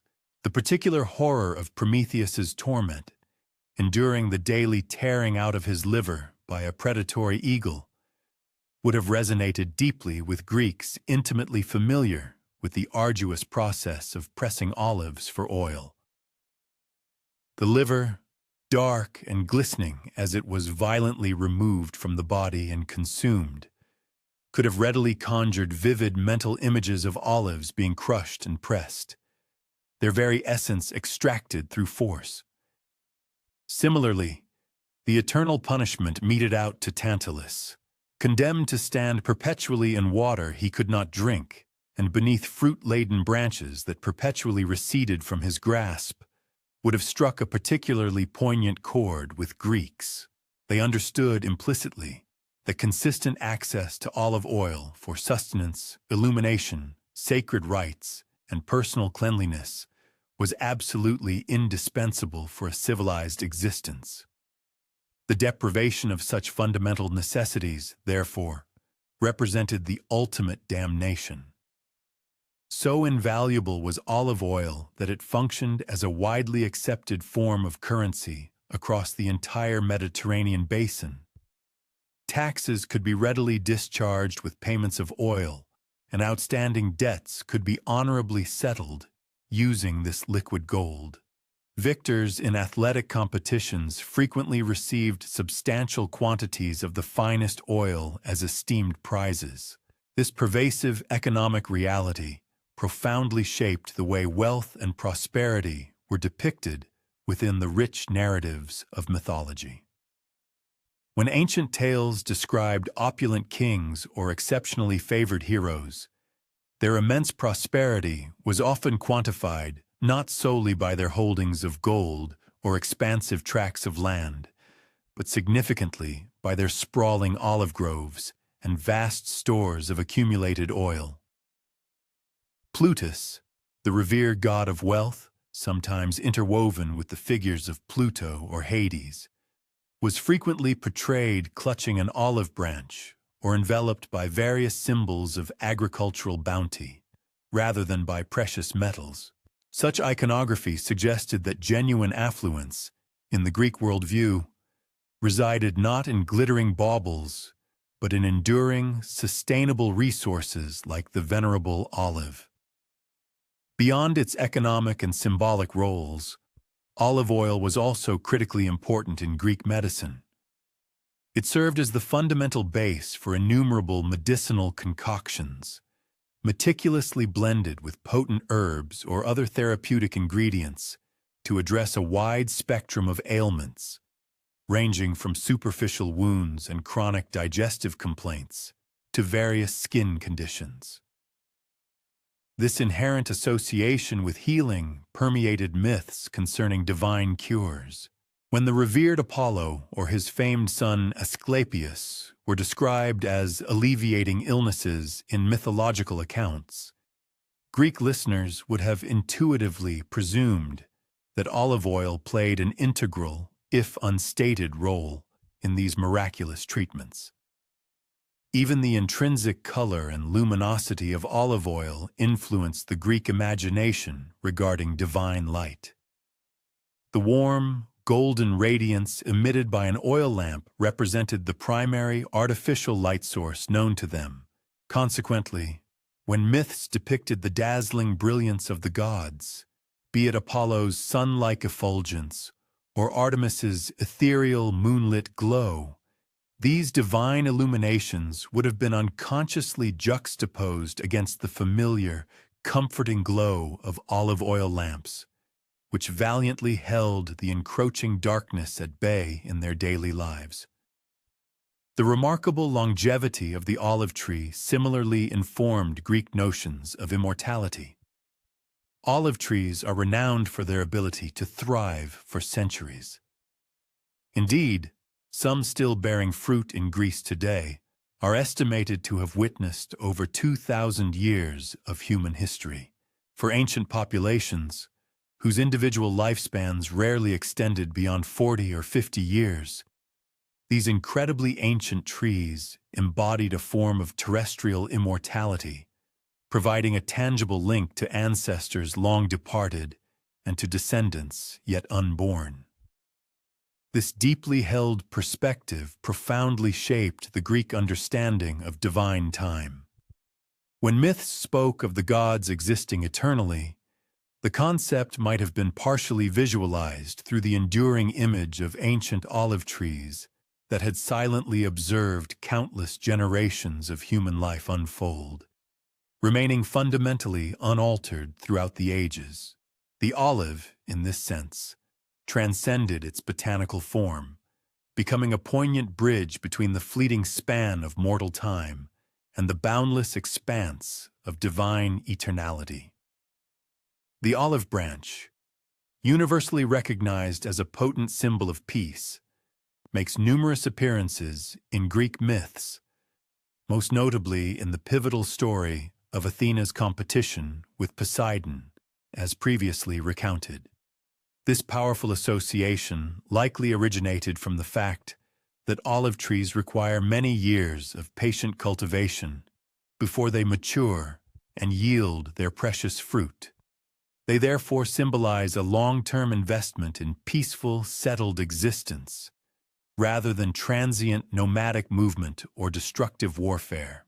A community that committed to planting olive groves was, by extension, committing to remaining in a single location and fostering harmonious relations with its neighboring settlements. This profound symbolism of peace consequently influenced the portrayal of certain deities. Athena, despite her formidable reputation as a warrior goddess in many contexts, was also closely linked with wisdom and strategic, well-considered action, rather than rash impulsivity, qualities that perfectly mirrored the patient and deliberate cultivation of olive trees. Her extensive myth cycle consistently emphasizes clever, long-term solutions and intellectual prowess over brute force or impetuous aggression. The olive's pervasive role in religious practice arguably exerted its most direct influence on Greek mythology. Olive oil was ritually poured as sacred libations to the gods, serving as a tangible offering of reverence. Sacred lamps, fueled by burning olive oil, illuminated the innermost sanctums of temples, guiding worshippers and honoring the divine presence. Priests and priestesses were ceremonially anointed with oil before undertaking significant rituals, signifying their consecration and readiness for sacred duties. The substance was so utterly integral to worship that it became virtually impossible to disentangle the practical utility of the oil from its profound spiritual significance. When myths detailed interactions between human beings and the divine, these established rituals formed the fundamental background understanding of how such communication was properly meant to occur.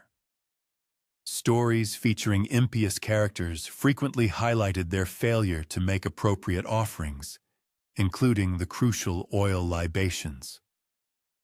While favored mortals were meticulous in maintaining these time-honored practices, the olive harvest itself became deeply associated with specific minor deities. The Horai, or seasons, for instance, were believed to oversee the precise timing of all agricultural activities, including the critical period for picking olives. Aristaeus, the illustrious son of Apollo and the nymphs, was venerated as the benevolent protector of olive groves and credited with inventing the essential techniques of olive cultivation.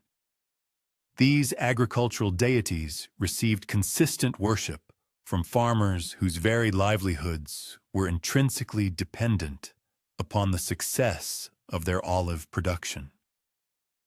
Perhaps most fundamentally, olive oil transformed Greek myths by fostering the very conditions of stability and prosperity that allowed these elaborate narratives to first develop and subsequently be meticulously recorded.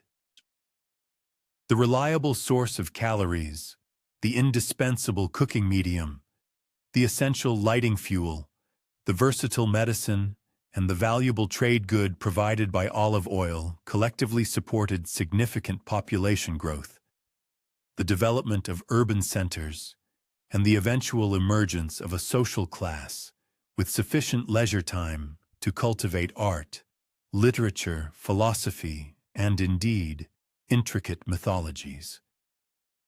Without the humble olive, Greece might never have achieved the cultural richness that gave rise to its complex pantheon of gods and the myriad captivating stories surrounding them. The olive tree, in this profound sense, stands as the literal and foundational prerequisite for the very existence of Greek mythology. It was not merely a subject depicted within myths, but an essential precondition for their genesis.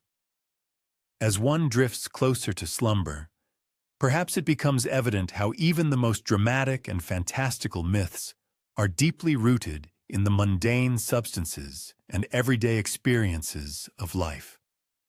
Behind the thunderous bolts of Zeus and the tumultuous storms unleashed by Poseidon lies the quiet, pervasive influence of a golden oil, carefully pressed from bitter fruit, which illuminated homes, sanctified bodies, healed wounds, and meticulously connected mortals to the divine through thousands of small daily rituals.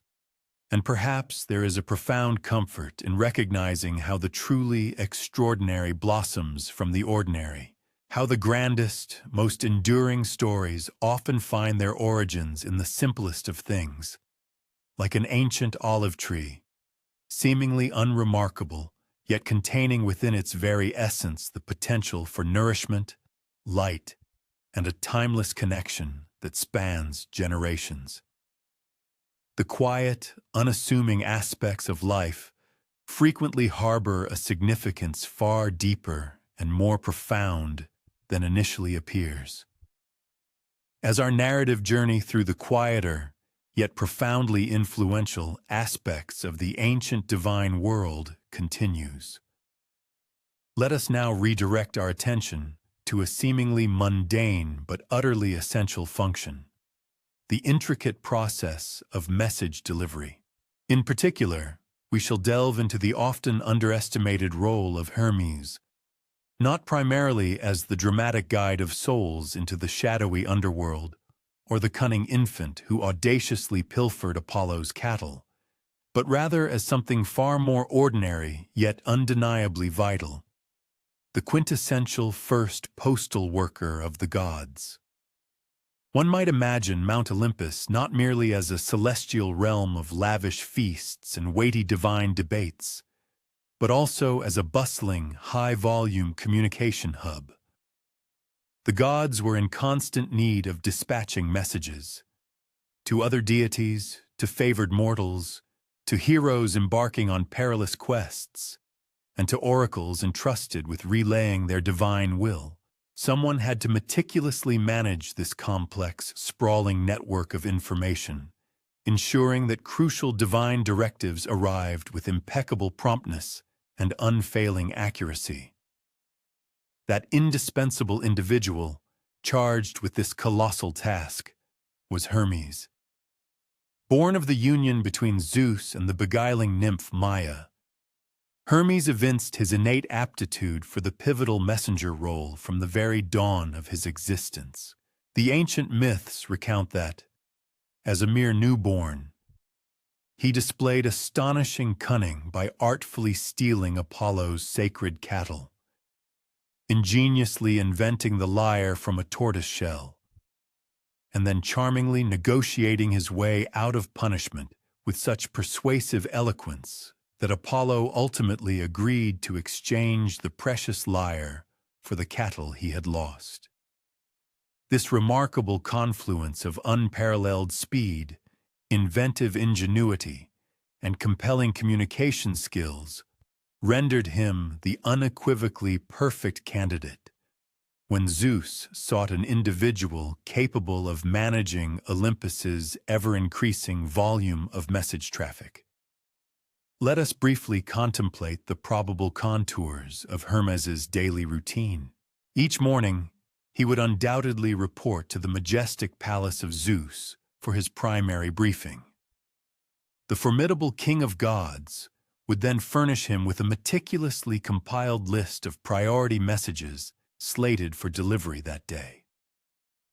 This might involve a crucial warning to a valiant hero concerning an impending challenge, precise instructions intended for a priest at a particular temple, or a sensitive diplomatic communication destined for another powerful deity, such as Poseidon or Hades.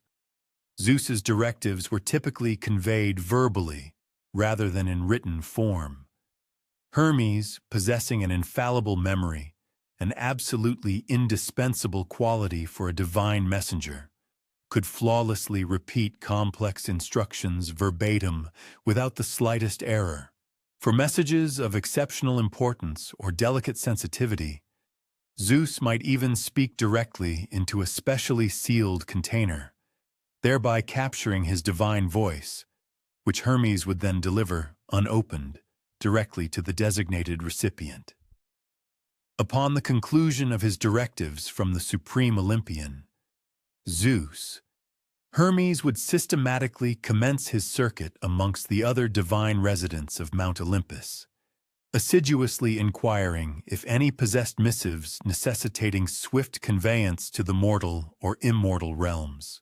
Each deity, as might be expected, possessed a singularly distinct methodology for articulating their desires and prioritizing their communications. Athena, the sagacious goddess of wisdom, invariably preferred her pronouncements to be articulated with utmost precision, frequently entrusting Hermes with meticulously inscribed scrolls that contained exhaustive instructions intended for her favored champions or master artisans.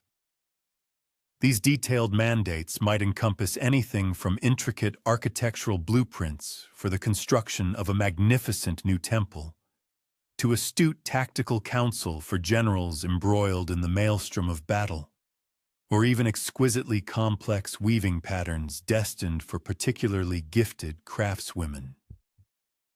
Apollo's dispatches, conversely, often manifested as profound prophecies or sudden bursts of creative inspiration, specifically tailored for poets, musicians, or his revered oracles stationed at sacred sites such as Delphi.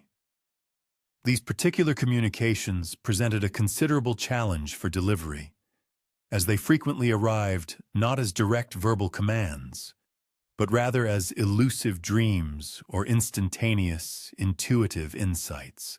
To master this unique form of transmission, Hermes had ingeniously devised a specialized technique.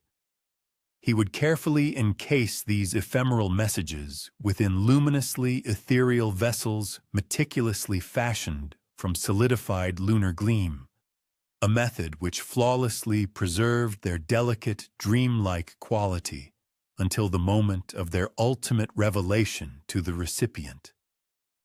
Aphrodite, the captivating goddess of love and beauty, was renowned for dispatching a greater volume of messages than almost any other Olympian. Her communications, strikingly, often eschewed conventional words in favor of pure emotional transference. A sudden, inexplicable surge of attraction, a profound warming sensation within the heart, or an undeniable flicker of desire sparking between two individuals destined for romantic entanglement. Hermes meticulously transported these potent emotional missives within tiny, exquisitely crafted vials of perfumed oil. Upon reaching the intended recipients, he would subtly shatter these delicate containers, thereby releasing the goddess's intoxicating influence to diffuse imperceptibly into the very air they breathed. Ares, the formidable god of brutal warfare, was blessedly laconic in his communications, typically providing only a name, a precise location, and a singular, unequivocal instruction, such as fight or retreat. Hermes, despite the inherent dangers, found a certain efficiency in these straightforward directives, appreciating their unvarnished clarity, even though he often found himself propelled directly into the perilous heart of active battle zones, a consequence he invariably found disagreeable. Once the day's collection of divine communiques had been gathered from all the Olympians with pressing communication requirements, Hermes would meticulously strategize his delivery route to achieve unparalleled efficiency. Unlike the predictable, fixed itineraries followed by contemporary postal workers, Hermes's daily journey was dynamically planned, meticulously factoring in each message's priority, its geographical destination, and any specific handling prerequisites. For these arduous tasks, his renowned winged sandals were not merely symbolic adornments, but absolutely indispensable. These were, in fact, highly sophisticated instruments of locomotion, meticulously engineered by the peerless divine smith, Hephaestus himself. Embedded within these remarkable sandals were miniature wind spirits, capable of propelling Hermes through the celestial and terrestrial spheres at astonishing velocities. Their advanced design allowed them to intelligently adapt to disparate atmospheric conditions, subtly thinning the ambient air at extreme altitudes to minimize resistance or generating gentle, cushioning currents to facilitate rapid, controlled descents to the Earth's surface. The wings themselves represented pinnacles of divine engineering, each feather capable of individual adjustment, ensuring unparalleled precision in navigation. Furthermore, the sandals possessed the remarkable ability to adapt to varying terrains when Hermes chose to walk rather than fly, subtly expanding on soft sand to prevent sinking or manifesting minuscule spikes for enhanced traction on treacherous, icy mountain peaks. Complementing his extraordinary sandals was his equally famous caduceus, the iconic staff gracefully entwined with two majestic serpents.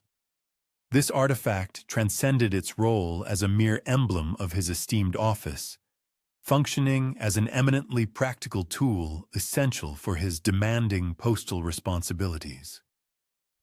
The staff possessed the miraculous ability to extend or contract at will, serving as a reliable walking stick across rugged terrain or transforming into an agile pole vault to surmount formidable obstacles.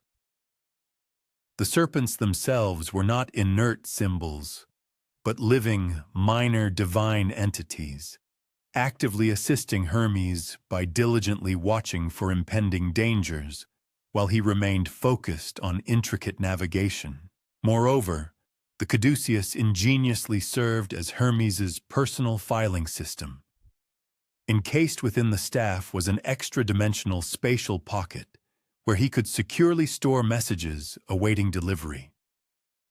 The sentient serpents played a crucial role in organizing this ethereal space, adeptly retrieving specific messages precisely when required, and guaranteeing that no communication was ever misplaced or lost during transit.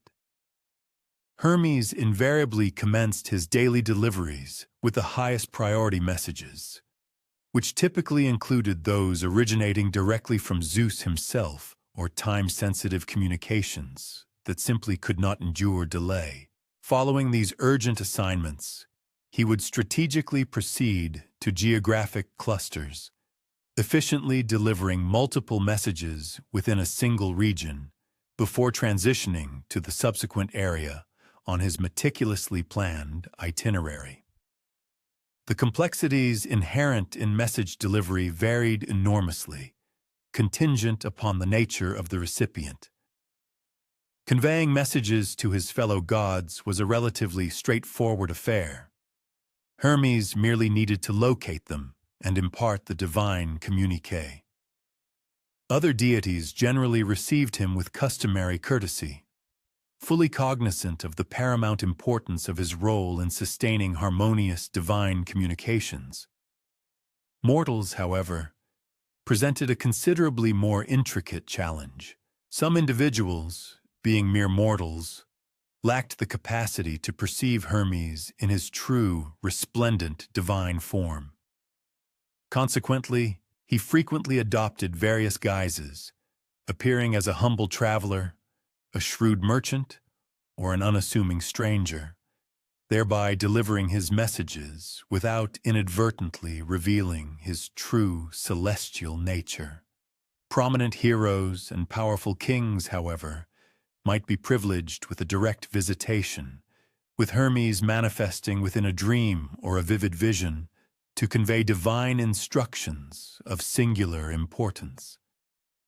Perhaps the most arduous and perilous deliveries were those destined for the shadowy depths of the underworld, messages intended for Hades or for the spectral souls of the deceased, necessitated Hermes to traverse the formidable boundaries separating the mortal and infernal realms. For these treacherous journeys, he carried specialized tokens that graciously granted him unhindered passage past the formidable ferryman Charon and the multi-headed guardian Cerberus, circumventing the usual stringent restrictions.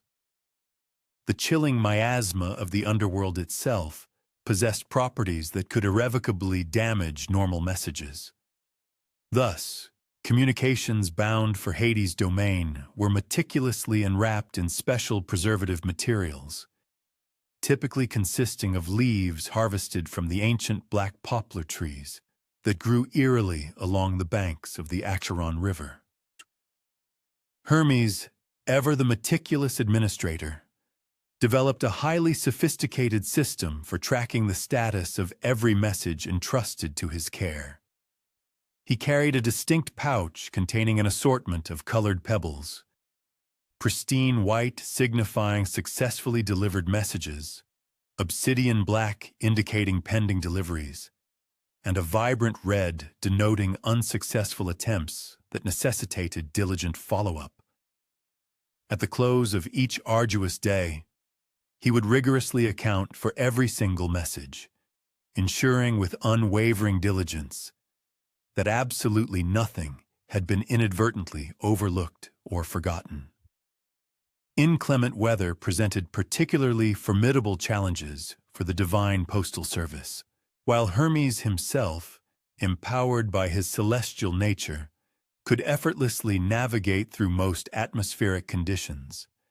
The delicate messages he carried often demanded specialized protection. Fragile scrolls and inscribed tablets, for instance, required meticulous waterproofing during torrential downpours. Verbal messages, carefully preserved within sealed containers, ran the risk of being distorted or compromised by the relentless force of strong winds or the extremes of scorching and freezing temperatures. Hermes, through centuries of experience, became an unparalleled expert at predicting intricate weather patterns and judiciously planning his routes to circumvent the most adverse and perilous conditions. Occasionally, the act of message delivery transcended the simple transmission of information. Hermes sometimes assumed the crucial role of a negotiator or a skilled translator when communication proved difficult or fraught with misunderstanding between disparate parties. Gods, when addressing mortals, frequently required their profound divine concepts to be simplified and distilled into terms that human minds could adequately comprehend. Furthermore, the diverse regions of the mortal world spoke a multiplicity of different languages, necessitating Hermes to possess an effortless fluency in all human tongues, a linguistic mastery he acquired with remarkable ease as the very god of language and communication.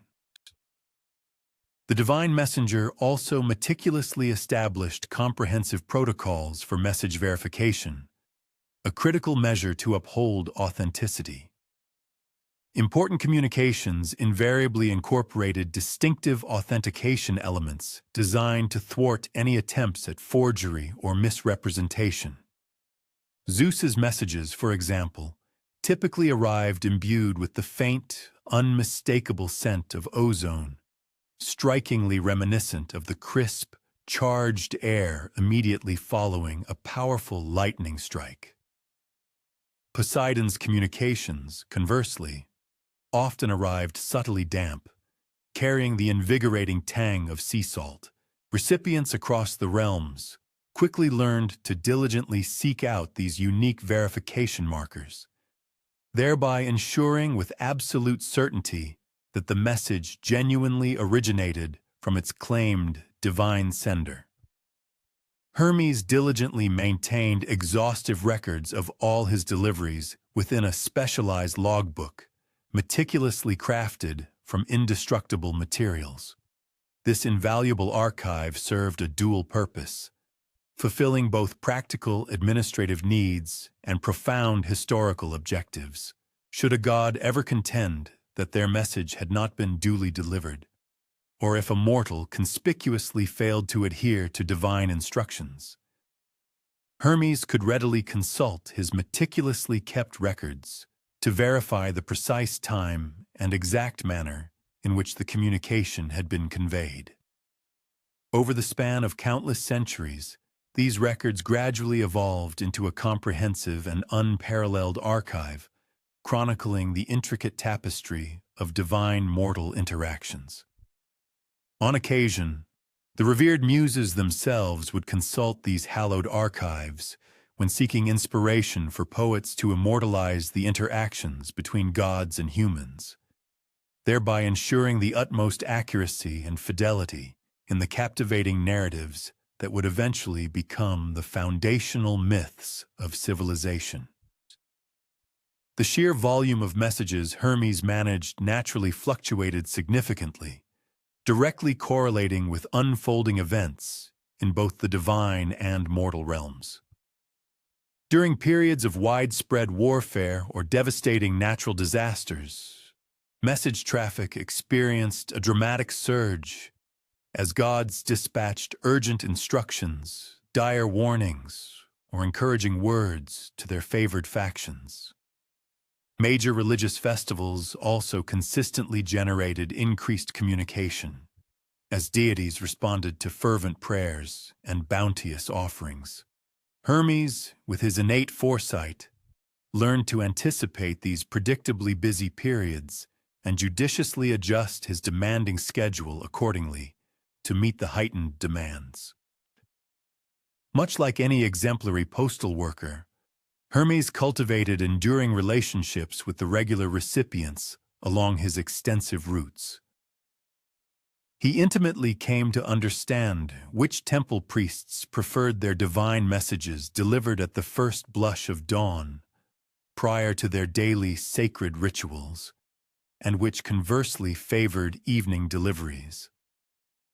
He discerned which heroes responded more effectively to direct, unambiguous instructions, and which, by their nature, required more metaphorical or symbolic communications to subtly guide them towards their destined paths.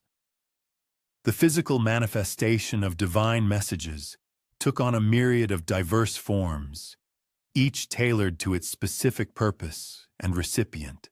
Simple communications might arrive as a gentle, ethereal breeze, softly whispering words directly into a recipient's ear. More formal and weighty messages might appear as meticulously inscribed scrolls, seemingly materializing from the thin air itself. Warning messages, often imbued with symbolic weight, sometimes presented themselves as small, tangible objects, a pristine white stone suggesting impending good fortune, or a somber black feather ominously hinting at the necessity for caution. Hermes also adeptly managed what might be analogized to a sophisticated return receipt service for communications of particular import. Whenever Zeus, for instance, desired unequivocal confirmation that his instructions had been both received and thoroughly comprehended, Hermes would diligently procure a response from the recipient. This confirmation might take various forms, such as a verbal acknowledgement, the presentation of a symbolic token, or occasionally, a small, reverent offering designed to signify compliance with the divine mandate. Beyond the conveyance of individual messages, Hermes innovatively oversaw what could be considered the primordial newsletter service of the ancient world.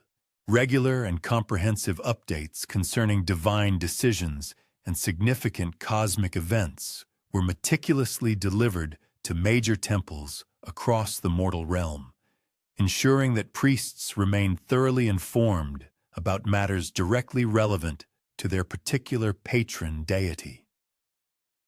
These divine bulletins played a crucial role in guaranteeing that religious practices and observances consistently remained aligned with the god's current wishes and overarching priorities, fostering a harmonious relationship between the celestial and terrestrial spheres. The god's current wishes and priorities, ensuring the smooth operation of the divine hierarchy. The crucial responsibility of a divine emissary demanded an unwavering commitment to absolute neutrality. Hermes flawlessly conveyed messages from all deities, irrespective of the ongoing conflicts or intricate alliances that perpetually shifted among the immortal denizens of Olympus. Even when tasked with relaying communications between notoriously contentious parties, such as Zeus and Hera, during their frequent and tempestuous marital disputes, Hermes maintained an unyielding impartiality, meticulously ensuring that he neither embellished nor diminished the original content of the message. This steadfast neutrality distinguished Hermes as one of the rare gods capable of traversing freely and without suspicion between disparate divine factions. When the mighty Olympians found themselves deeply divided over the protracted Trojan War, with certain deities advocating for the Greeks and others staunchly supporting Troy, Hermes continued his essential work, diligently delivering messages to both opposing sides, and thereby preserving the vital flow of information despite the profound and pervasive conflict. As human civilization gradually progressed and mortals began to devise their own rudimentary systems for message transmission, Hermes evinced a keen and abiding interest in these burgeoning mortal endeavors. He naturally evolved into the revered patron of human messengers, the protector of weary travelers, and eventually the guiding deity for merchants, who, in addition to their wares, also carried news and tidings along ancient trade routes. Roadside shrines, affectionately known as herms, typically comprising simple stone pillars surmounted by a sculpted head of Hermes, served as crucial navigational markers for those journeying across the land. It was a common and cherished practice for messengers and travelers alike to deposit small, heartfelt offerings at these sacred markers, seeking divine benevolence for good fortune and the promise of a safe and unhindered passage. Hermes, with his innate genius for organization, also ingeniously devised what we might very well consider the earliest form of postal codes, a sophisticated system of distinctive symbols designed to precisely identify specific geographical regions and individual locations, thereby streamlining and optimizing the organization of his myriad deliveries. Grand cities, significant sacred temples, and the opulent palaces of prominent kings each possessed a unique identifier within his meticulously structured system. The intricate knowledge of these symbols remained an exclusive secret, privy only to Hermes himself and the two wise serpents entwined around his caduceus, who were said to assist him with the complex and demanding task of sorting the countless messages. At the conclusion of each arduous day, Hermes would faithfully return to the majestic peaks of Olympus to meticulously report on all completed deliveries and to detail any unforeseen challenges or significant issues that had arisen during his extensive rounds. Zeus, along with the assembled pantheon of gods, would then issue new directives and provide fresh instructions for the ensuing day, and thus the ancient cycle of communication would recommence with the breaking of dawn. Therefore, while modern memory often recalls Hermes for his more dramatic and celebrated exploits, such as the audacious theft of Apollo's cattle, the ingenious invention of the lyre, or his solemn role in guiding souls to the shadowy afterlife, it is perhaps his most fundamental and indispensable function that deserves greater recognition. This daily, utterly reliable postal service that meticulously kept the entire ancient Greek cosmos interconnected and thoroughly informed. Without his ceaseless movement between the divine and mortal realms, perpetually bearing instructions, urgent warnings, bounteous blessings, and crucial responses, the rich and complex interaction between gods and humans, which forms the very bedrock of Greek mythology, might never have been conceived or sustained. As one's thoughts gently drift towards slumber, perhaps a quieter, more profound appreciation for this understated image of Hermes can take root. Not the infamous trickster god of sensational myths and dramatic narratives, but rather the diligent and dedicated postal worker of Olympus, who rises faithfully each morning to meticulously sort his deliveries, carefully inspects his winged sandals for any sign of wear, ensures that the wise serpents on his caduceus are fully alert and poised for their duties, and then embarks upon his extensive rounds, tirelessly maintaining the intricate communication network that bound the immortals to one another, and crucially, to the mortals who reverently worshipped them. When the name Dionysus, the esteemed god of wine, is invoked, specific and vivid images invariably materialize in the mind. Boisterous celebrations, frenetic and ecstatic dancing, revelers crowned with verdant ivy, and copious quantities of overflowing wine cups. The ancient myths frequently depict him at the head of wildly impassioned processions, weaving through dense forests, accompanied by his loyal retinue of satyrs and maenads, all caught in states of profound, divine intoxication. Yet, for this moment, we shall delve into a more subdued, less frequently discussed facet of this multifaceted deity. Dionysus as the meticulous cultivator, the patient and discerning gardener who understood implicitly that before any revelry could commence, there first had to be the slow, painstaking, and methodical labor of nurturing and growing grapes. Long preceding his widespread association with unbridled revelry and the depths of divine madness, Dionysus was fundamentally and intrinsically linked to the cyclical rhythms of plant growth, with a particular emphasis on the careful cultivation of grapevines. This profound agricultural role was chronologically prior to his more celebrated aspects and remained the enduring cornerstone of his worship throughout the entirety of ancient Greek history. Envision a sun-drenched hillside in ancient Greece, gracefully descending towards the shimmering expanse of the Mediterranean Sea. The cool morning mist still lingers intimately upon the soil as a solitary, purposeful figure moves with deliberate grace between the meticulously aligned rows of young grapevines. His footsteps are measured and precise, his hands remarkably gentle as he scrutinizes each individual plant with an expert eye. This is Dionysus, not the wild, frenzied reveler of popular imagination, but the profoundly knowledgeable viticulturist, intimately connected to every single vine entrusted to his divine care. The cultivation of grapes in the ancient Mediterranean basin was a remarkably sophisticated horticultural practice, demanding a specific and intricate body of knowledge painstakingly developed and refined over countless generations. The ancient Greeks possessed a deep understanding that distinct varieties of grapes flourished optimally in different soil compositions, that vines necessitated particular pruning techniques to yield the finest fruit, and that the precise timing of the harvest profoundly influenced the ultimate quality of the wine produced.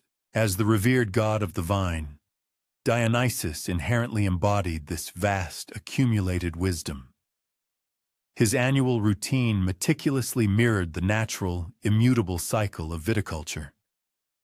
In the late winter, when the vast majority of other vegetation still lay dormant in a deep slumber, Dionysus would initiate the absolutely critical task of pruning. Grapevines, by their very nature, produce fruit exclusively on new growth, rendering the removal of the previous year's woody stems utterly essential for ensuring the success of the subsequent harvest. This delicate act of pruning demanded exceptional judgment and extensive experience. To cut too sparingly would result in the vine producing an abundance of small, inferior grapes.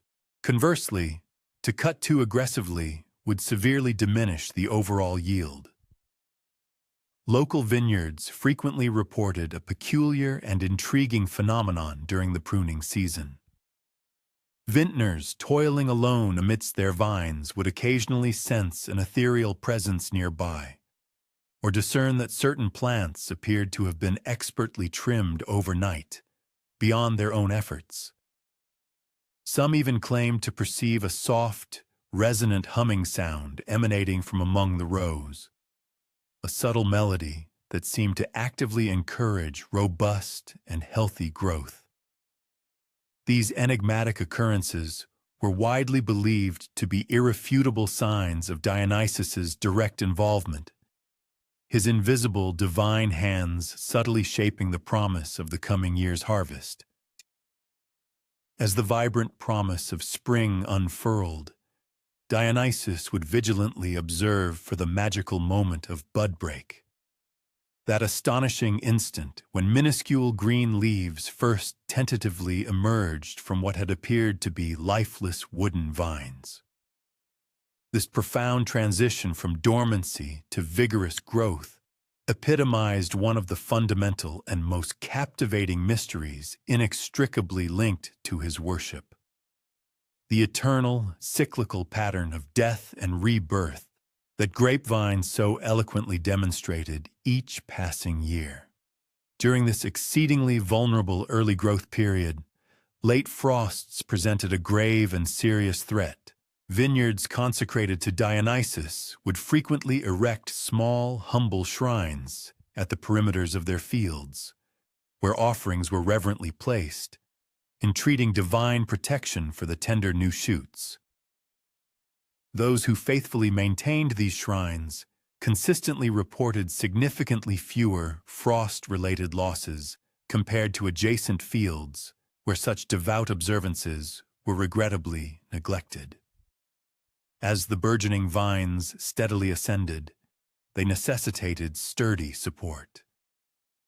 In contemporary vineyards, sophisticated trellis systems fulfill this crucial function. However, ancient Greek vintners typically employed simpler wooden stakes. Dionysus imparted the wisdom that these supports must be positioned with meticulous care, not too close, lest they impede vital root growth, yet not too distant, so as to provide adequate and proper support. The relationship between the vine and its stake was inherently symbiotic, strikingly akin to the proper and harmonious relationship between humankind and the powerful divine forces. By the late spring, the vines would begin to flower, producing tiny, delicate blossoms that would eventually undergo a miraculous transformation into nascent grape clusters. This represented a particularly fragile phase, as adverse weather conditions during flowering could drastically diminish the eventual harvest. Dionysus was reputed to constantly traverse his vineyards during this critical period, often adopting the inconspicuous guise of an ordinary gardener, providing extra, unseen care to struggling plants. The god understood with profound clarity that successful viticulture demanded an unwavering attention to the entire intricate ecosystem surrounding the vines. He instructed vintners on how to foster certain beneficial plants nearby, while strategically removing others that might compete for essential nutrients. He also meticulously demonstrated how to accurately differentiate between insects that facilitated crucial pollination and those that posed a genuine threat to the developing fruit. This comprehensive, holistic approach profoundly reflected Dionysus's inherent nature as a deity presiding over interconnected systems, rather than merely isolated elements. Unlike other revered deities associated with singular natural features, Poseidon with the vast, tumultuous sea, for instance, Dionysus embodied the complex and intricate relationship between soil, water, sun, plants, and the diligent human cultivation that meticulously brought them all into perfect harmony. As the Mediterranean summer steadily advanced and the grape clusters matured, Dionysus unveiled yet another critical practice: the selective thinning of the fruit. By judiciously removing some grape clusters from heavily laden vines, the remaining fruit would consequently receive a greater concentration of nutrients and develop a superior flavor profile. This seemingly counterintuitive practice, wherein a reduction in quantity ultimately led to an enhancement in quality, evolved into a significant philosophical principle within his mysteries, imparting the profound lesson that sometimes a perceived loss can paradoxically lead to a greater, ultimate abundance. The intense heat of the Mediterranean summer brought its own formidable challenges. Prolonged drought could severely stress the delicate vines, while sudden torrential rains might cause the developing grapes to split and ruin the harvest. Dionysus imparted sophisticated irrigation techniques for arid periods. Not an excessive amount of water, which would dilute the fruit's exquisite flavor, but precisely enough to maintain the vine's robust health. For periods of abundant rainfall, he demonstrated how proper spacing between individual plants significantly improved air circulation, thereby mitigating the risk of moisture-related diseases. Throughout this entire arduous growing season, Dionysus consistently employed what the ancient Greeks termed sympathetic magic, sacred rituals that forged a direct and potent connection between his divine power and the plant's intricate development. He would frequently walk barefoot through the verdant vineyards, allowing his profound divine essence to gently seep into the fertile soil. He would often converse with the vines in an ancient, resonant language, older than any human speech, words that seemed to vibrate at the very same frequency as the growing plants themselves, fostering an unspoken, mystical communion. During the zenith of the summer season, when the vegetative progress decelerated and the vines appeared to enter a quiescent phase in their maturation, Dionysus would become noticeably more subdued and deeply reflective. This interlude, preceding the final ripening, was an era demanding profound forbearance, a time for placing unwavering faith in the intrinsic mechanisms of the natural world already set in motion. The deity would frequently repose for extended periods in the dappled shade of an olive tree at the periphery of the vineyard, seemingly engaged in no activity, yet remaining acutely perceptive of every minute alteration occurring within his cherished plants. With the advent of autumn, and as the grapes began undergoing a chromatic transformation, a pivotal process known as veraison, Dionysus would re-engage with a more hands-on approach to cultivation. This crucial maturation phase dictated the intrinsic character and eventual flavor profile of the forthcoming wine, and the god remained exceptionally vigilant throughout these critical weeks. Given that the diverse viticultural specimens achieved their full development asynchronously, he was necessitated to visit various vineyards in succession, meticulously evaluating the saccharine content and the physiological advancement of the seeds. The precise determination of the optimal moment for grape collection represented perhaps the paramount evaluative choice in the complete viticultural progression. To initiate the harvest prematurely would result in grapes deficient in saccharine richness and nuanced gustatory dimensions. Conversely, delaying too long risked the fruit succumbing to excessive maturation or suffering impairment from the autumnal precipitation. Dionysus would personally sample grapes from disparate sections of each vineyard, assessing their state of preparedness with an unparalleled, godlike exactitude. The harvest itself, while ultimately transforming into a communal festivity, commenced as a meticulous, almost hallowed undertaking. The initial clusters severed from the vine each year were accorded the status of venerable artifacts. Dionysus would individually hand-pick these premier bunches, choosing the flawless embodiment of that year's growth. These first fruits would then be ritually crushed, their precious liquid libated upon his consecrated shrine before any human consumption was permitted to commence. The alchemical metamorphosis of viticultural fruit into vinous spirit constituted a further facet of Dionysus's understated endeavors. The intricate biochemical conversion process, wherein grape juice undergoes a change into an alcoholic beverage via the enzymatic activity of indigenous microorganisms, was regarded as profoundly enigmatic and divinely consecrated. This unseen metamorphosis, where saccharine essence slowly evolves into a more intricate and potentially inebriating compound, eloquently reflected the profound spiritual transformation Dionysus offered his devoted followers.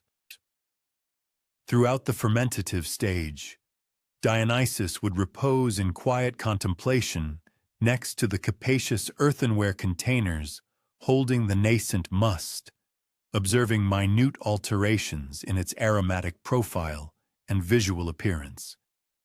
He possessed an inherent understanding that this delicate process was not to be accelerated prematurely, recognizing that the judicious maturation of wine necessitated both endurance and temperance, attributes frequently disregarded in popular portrayals of his worship.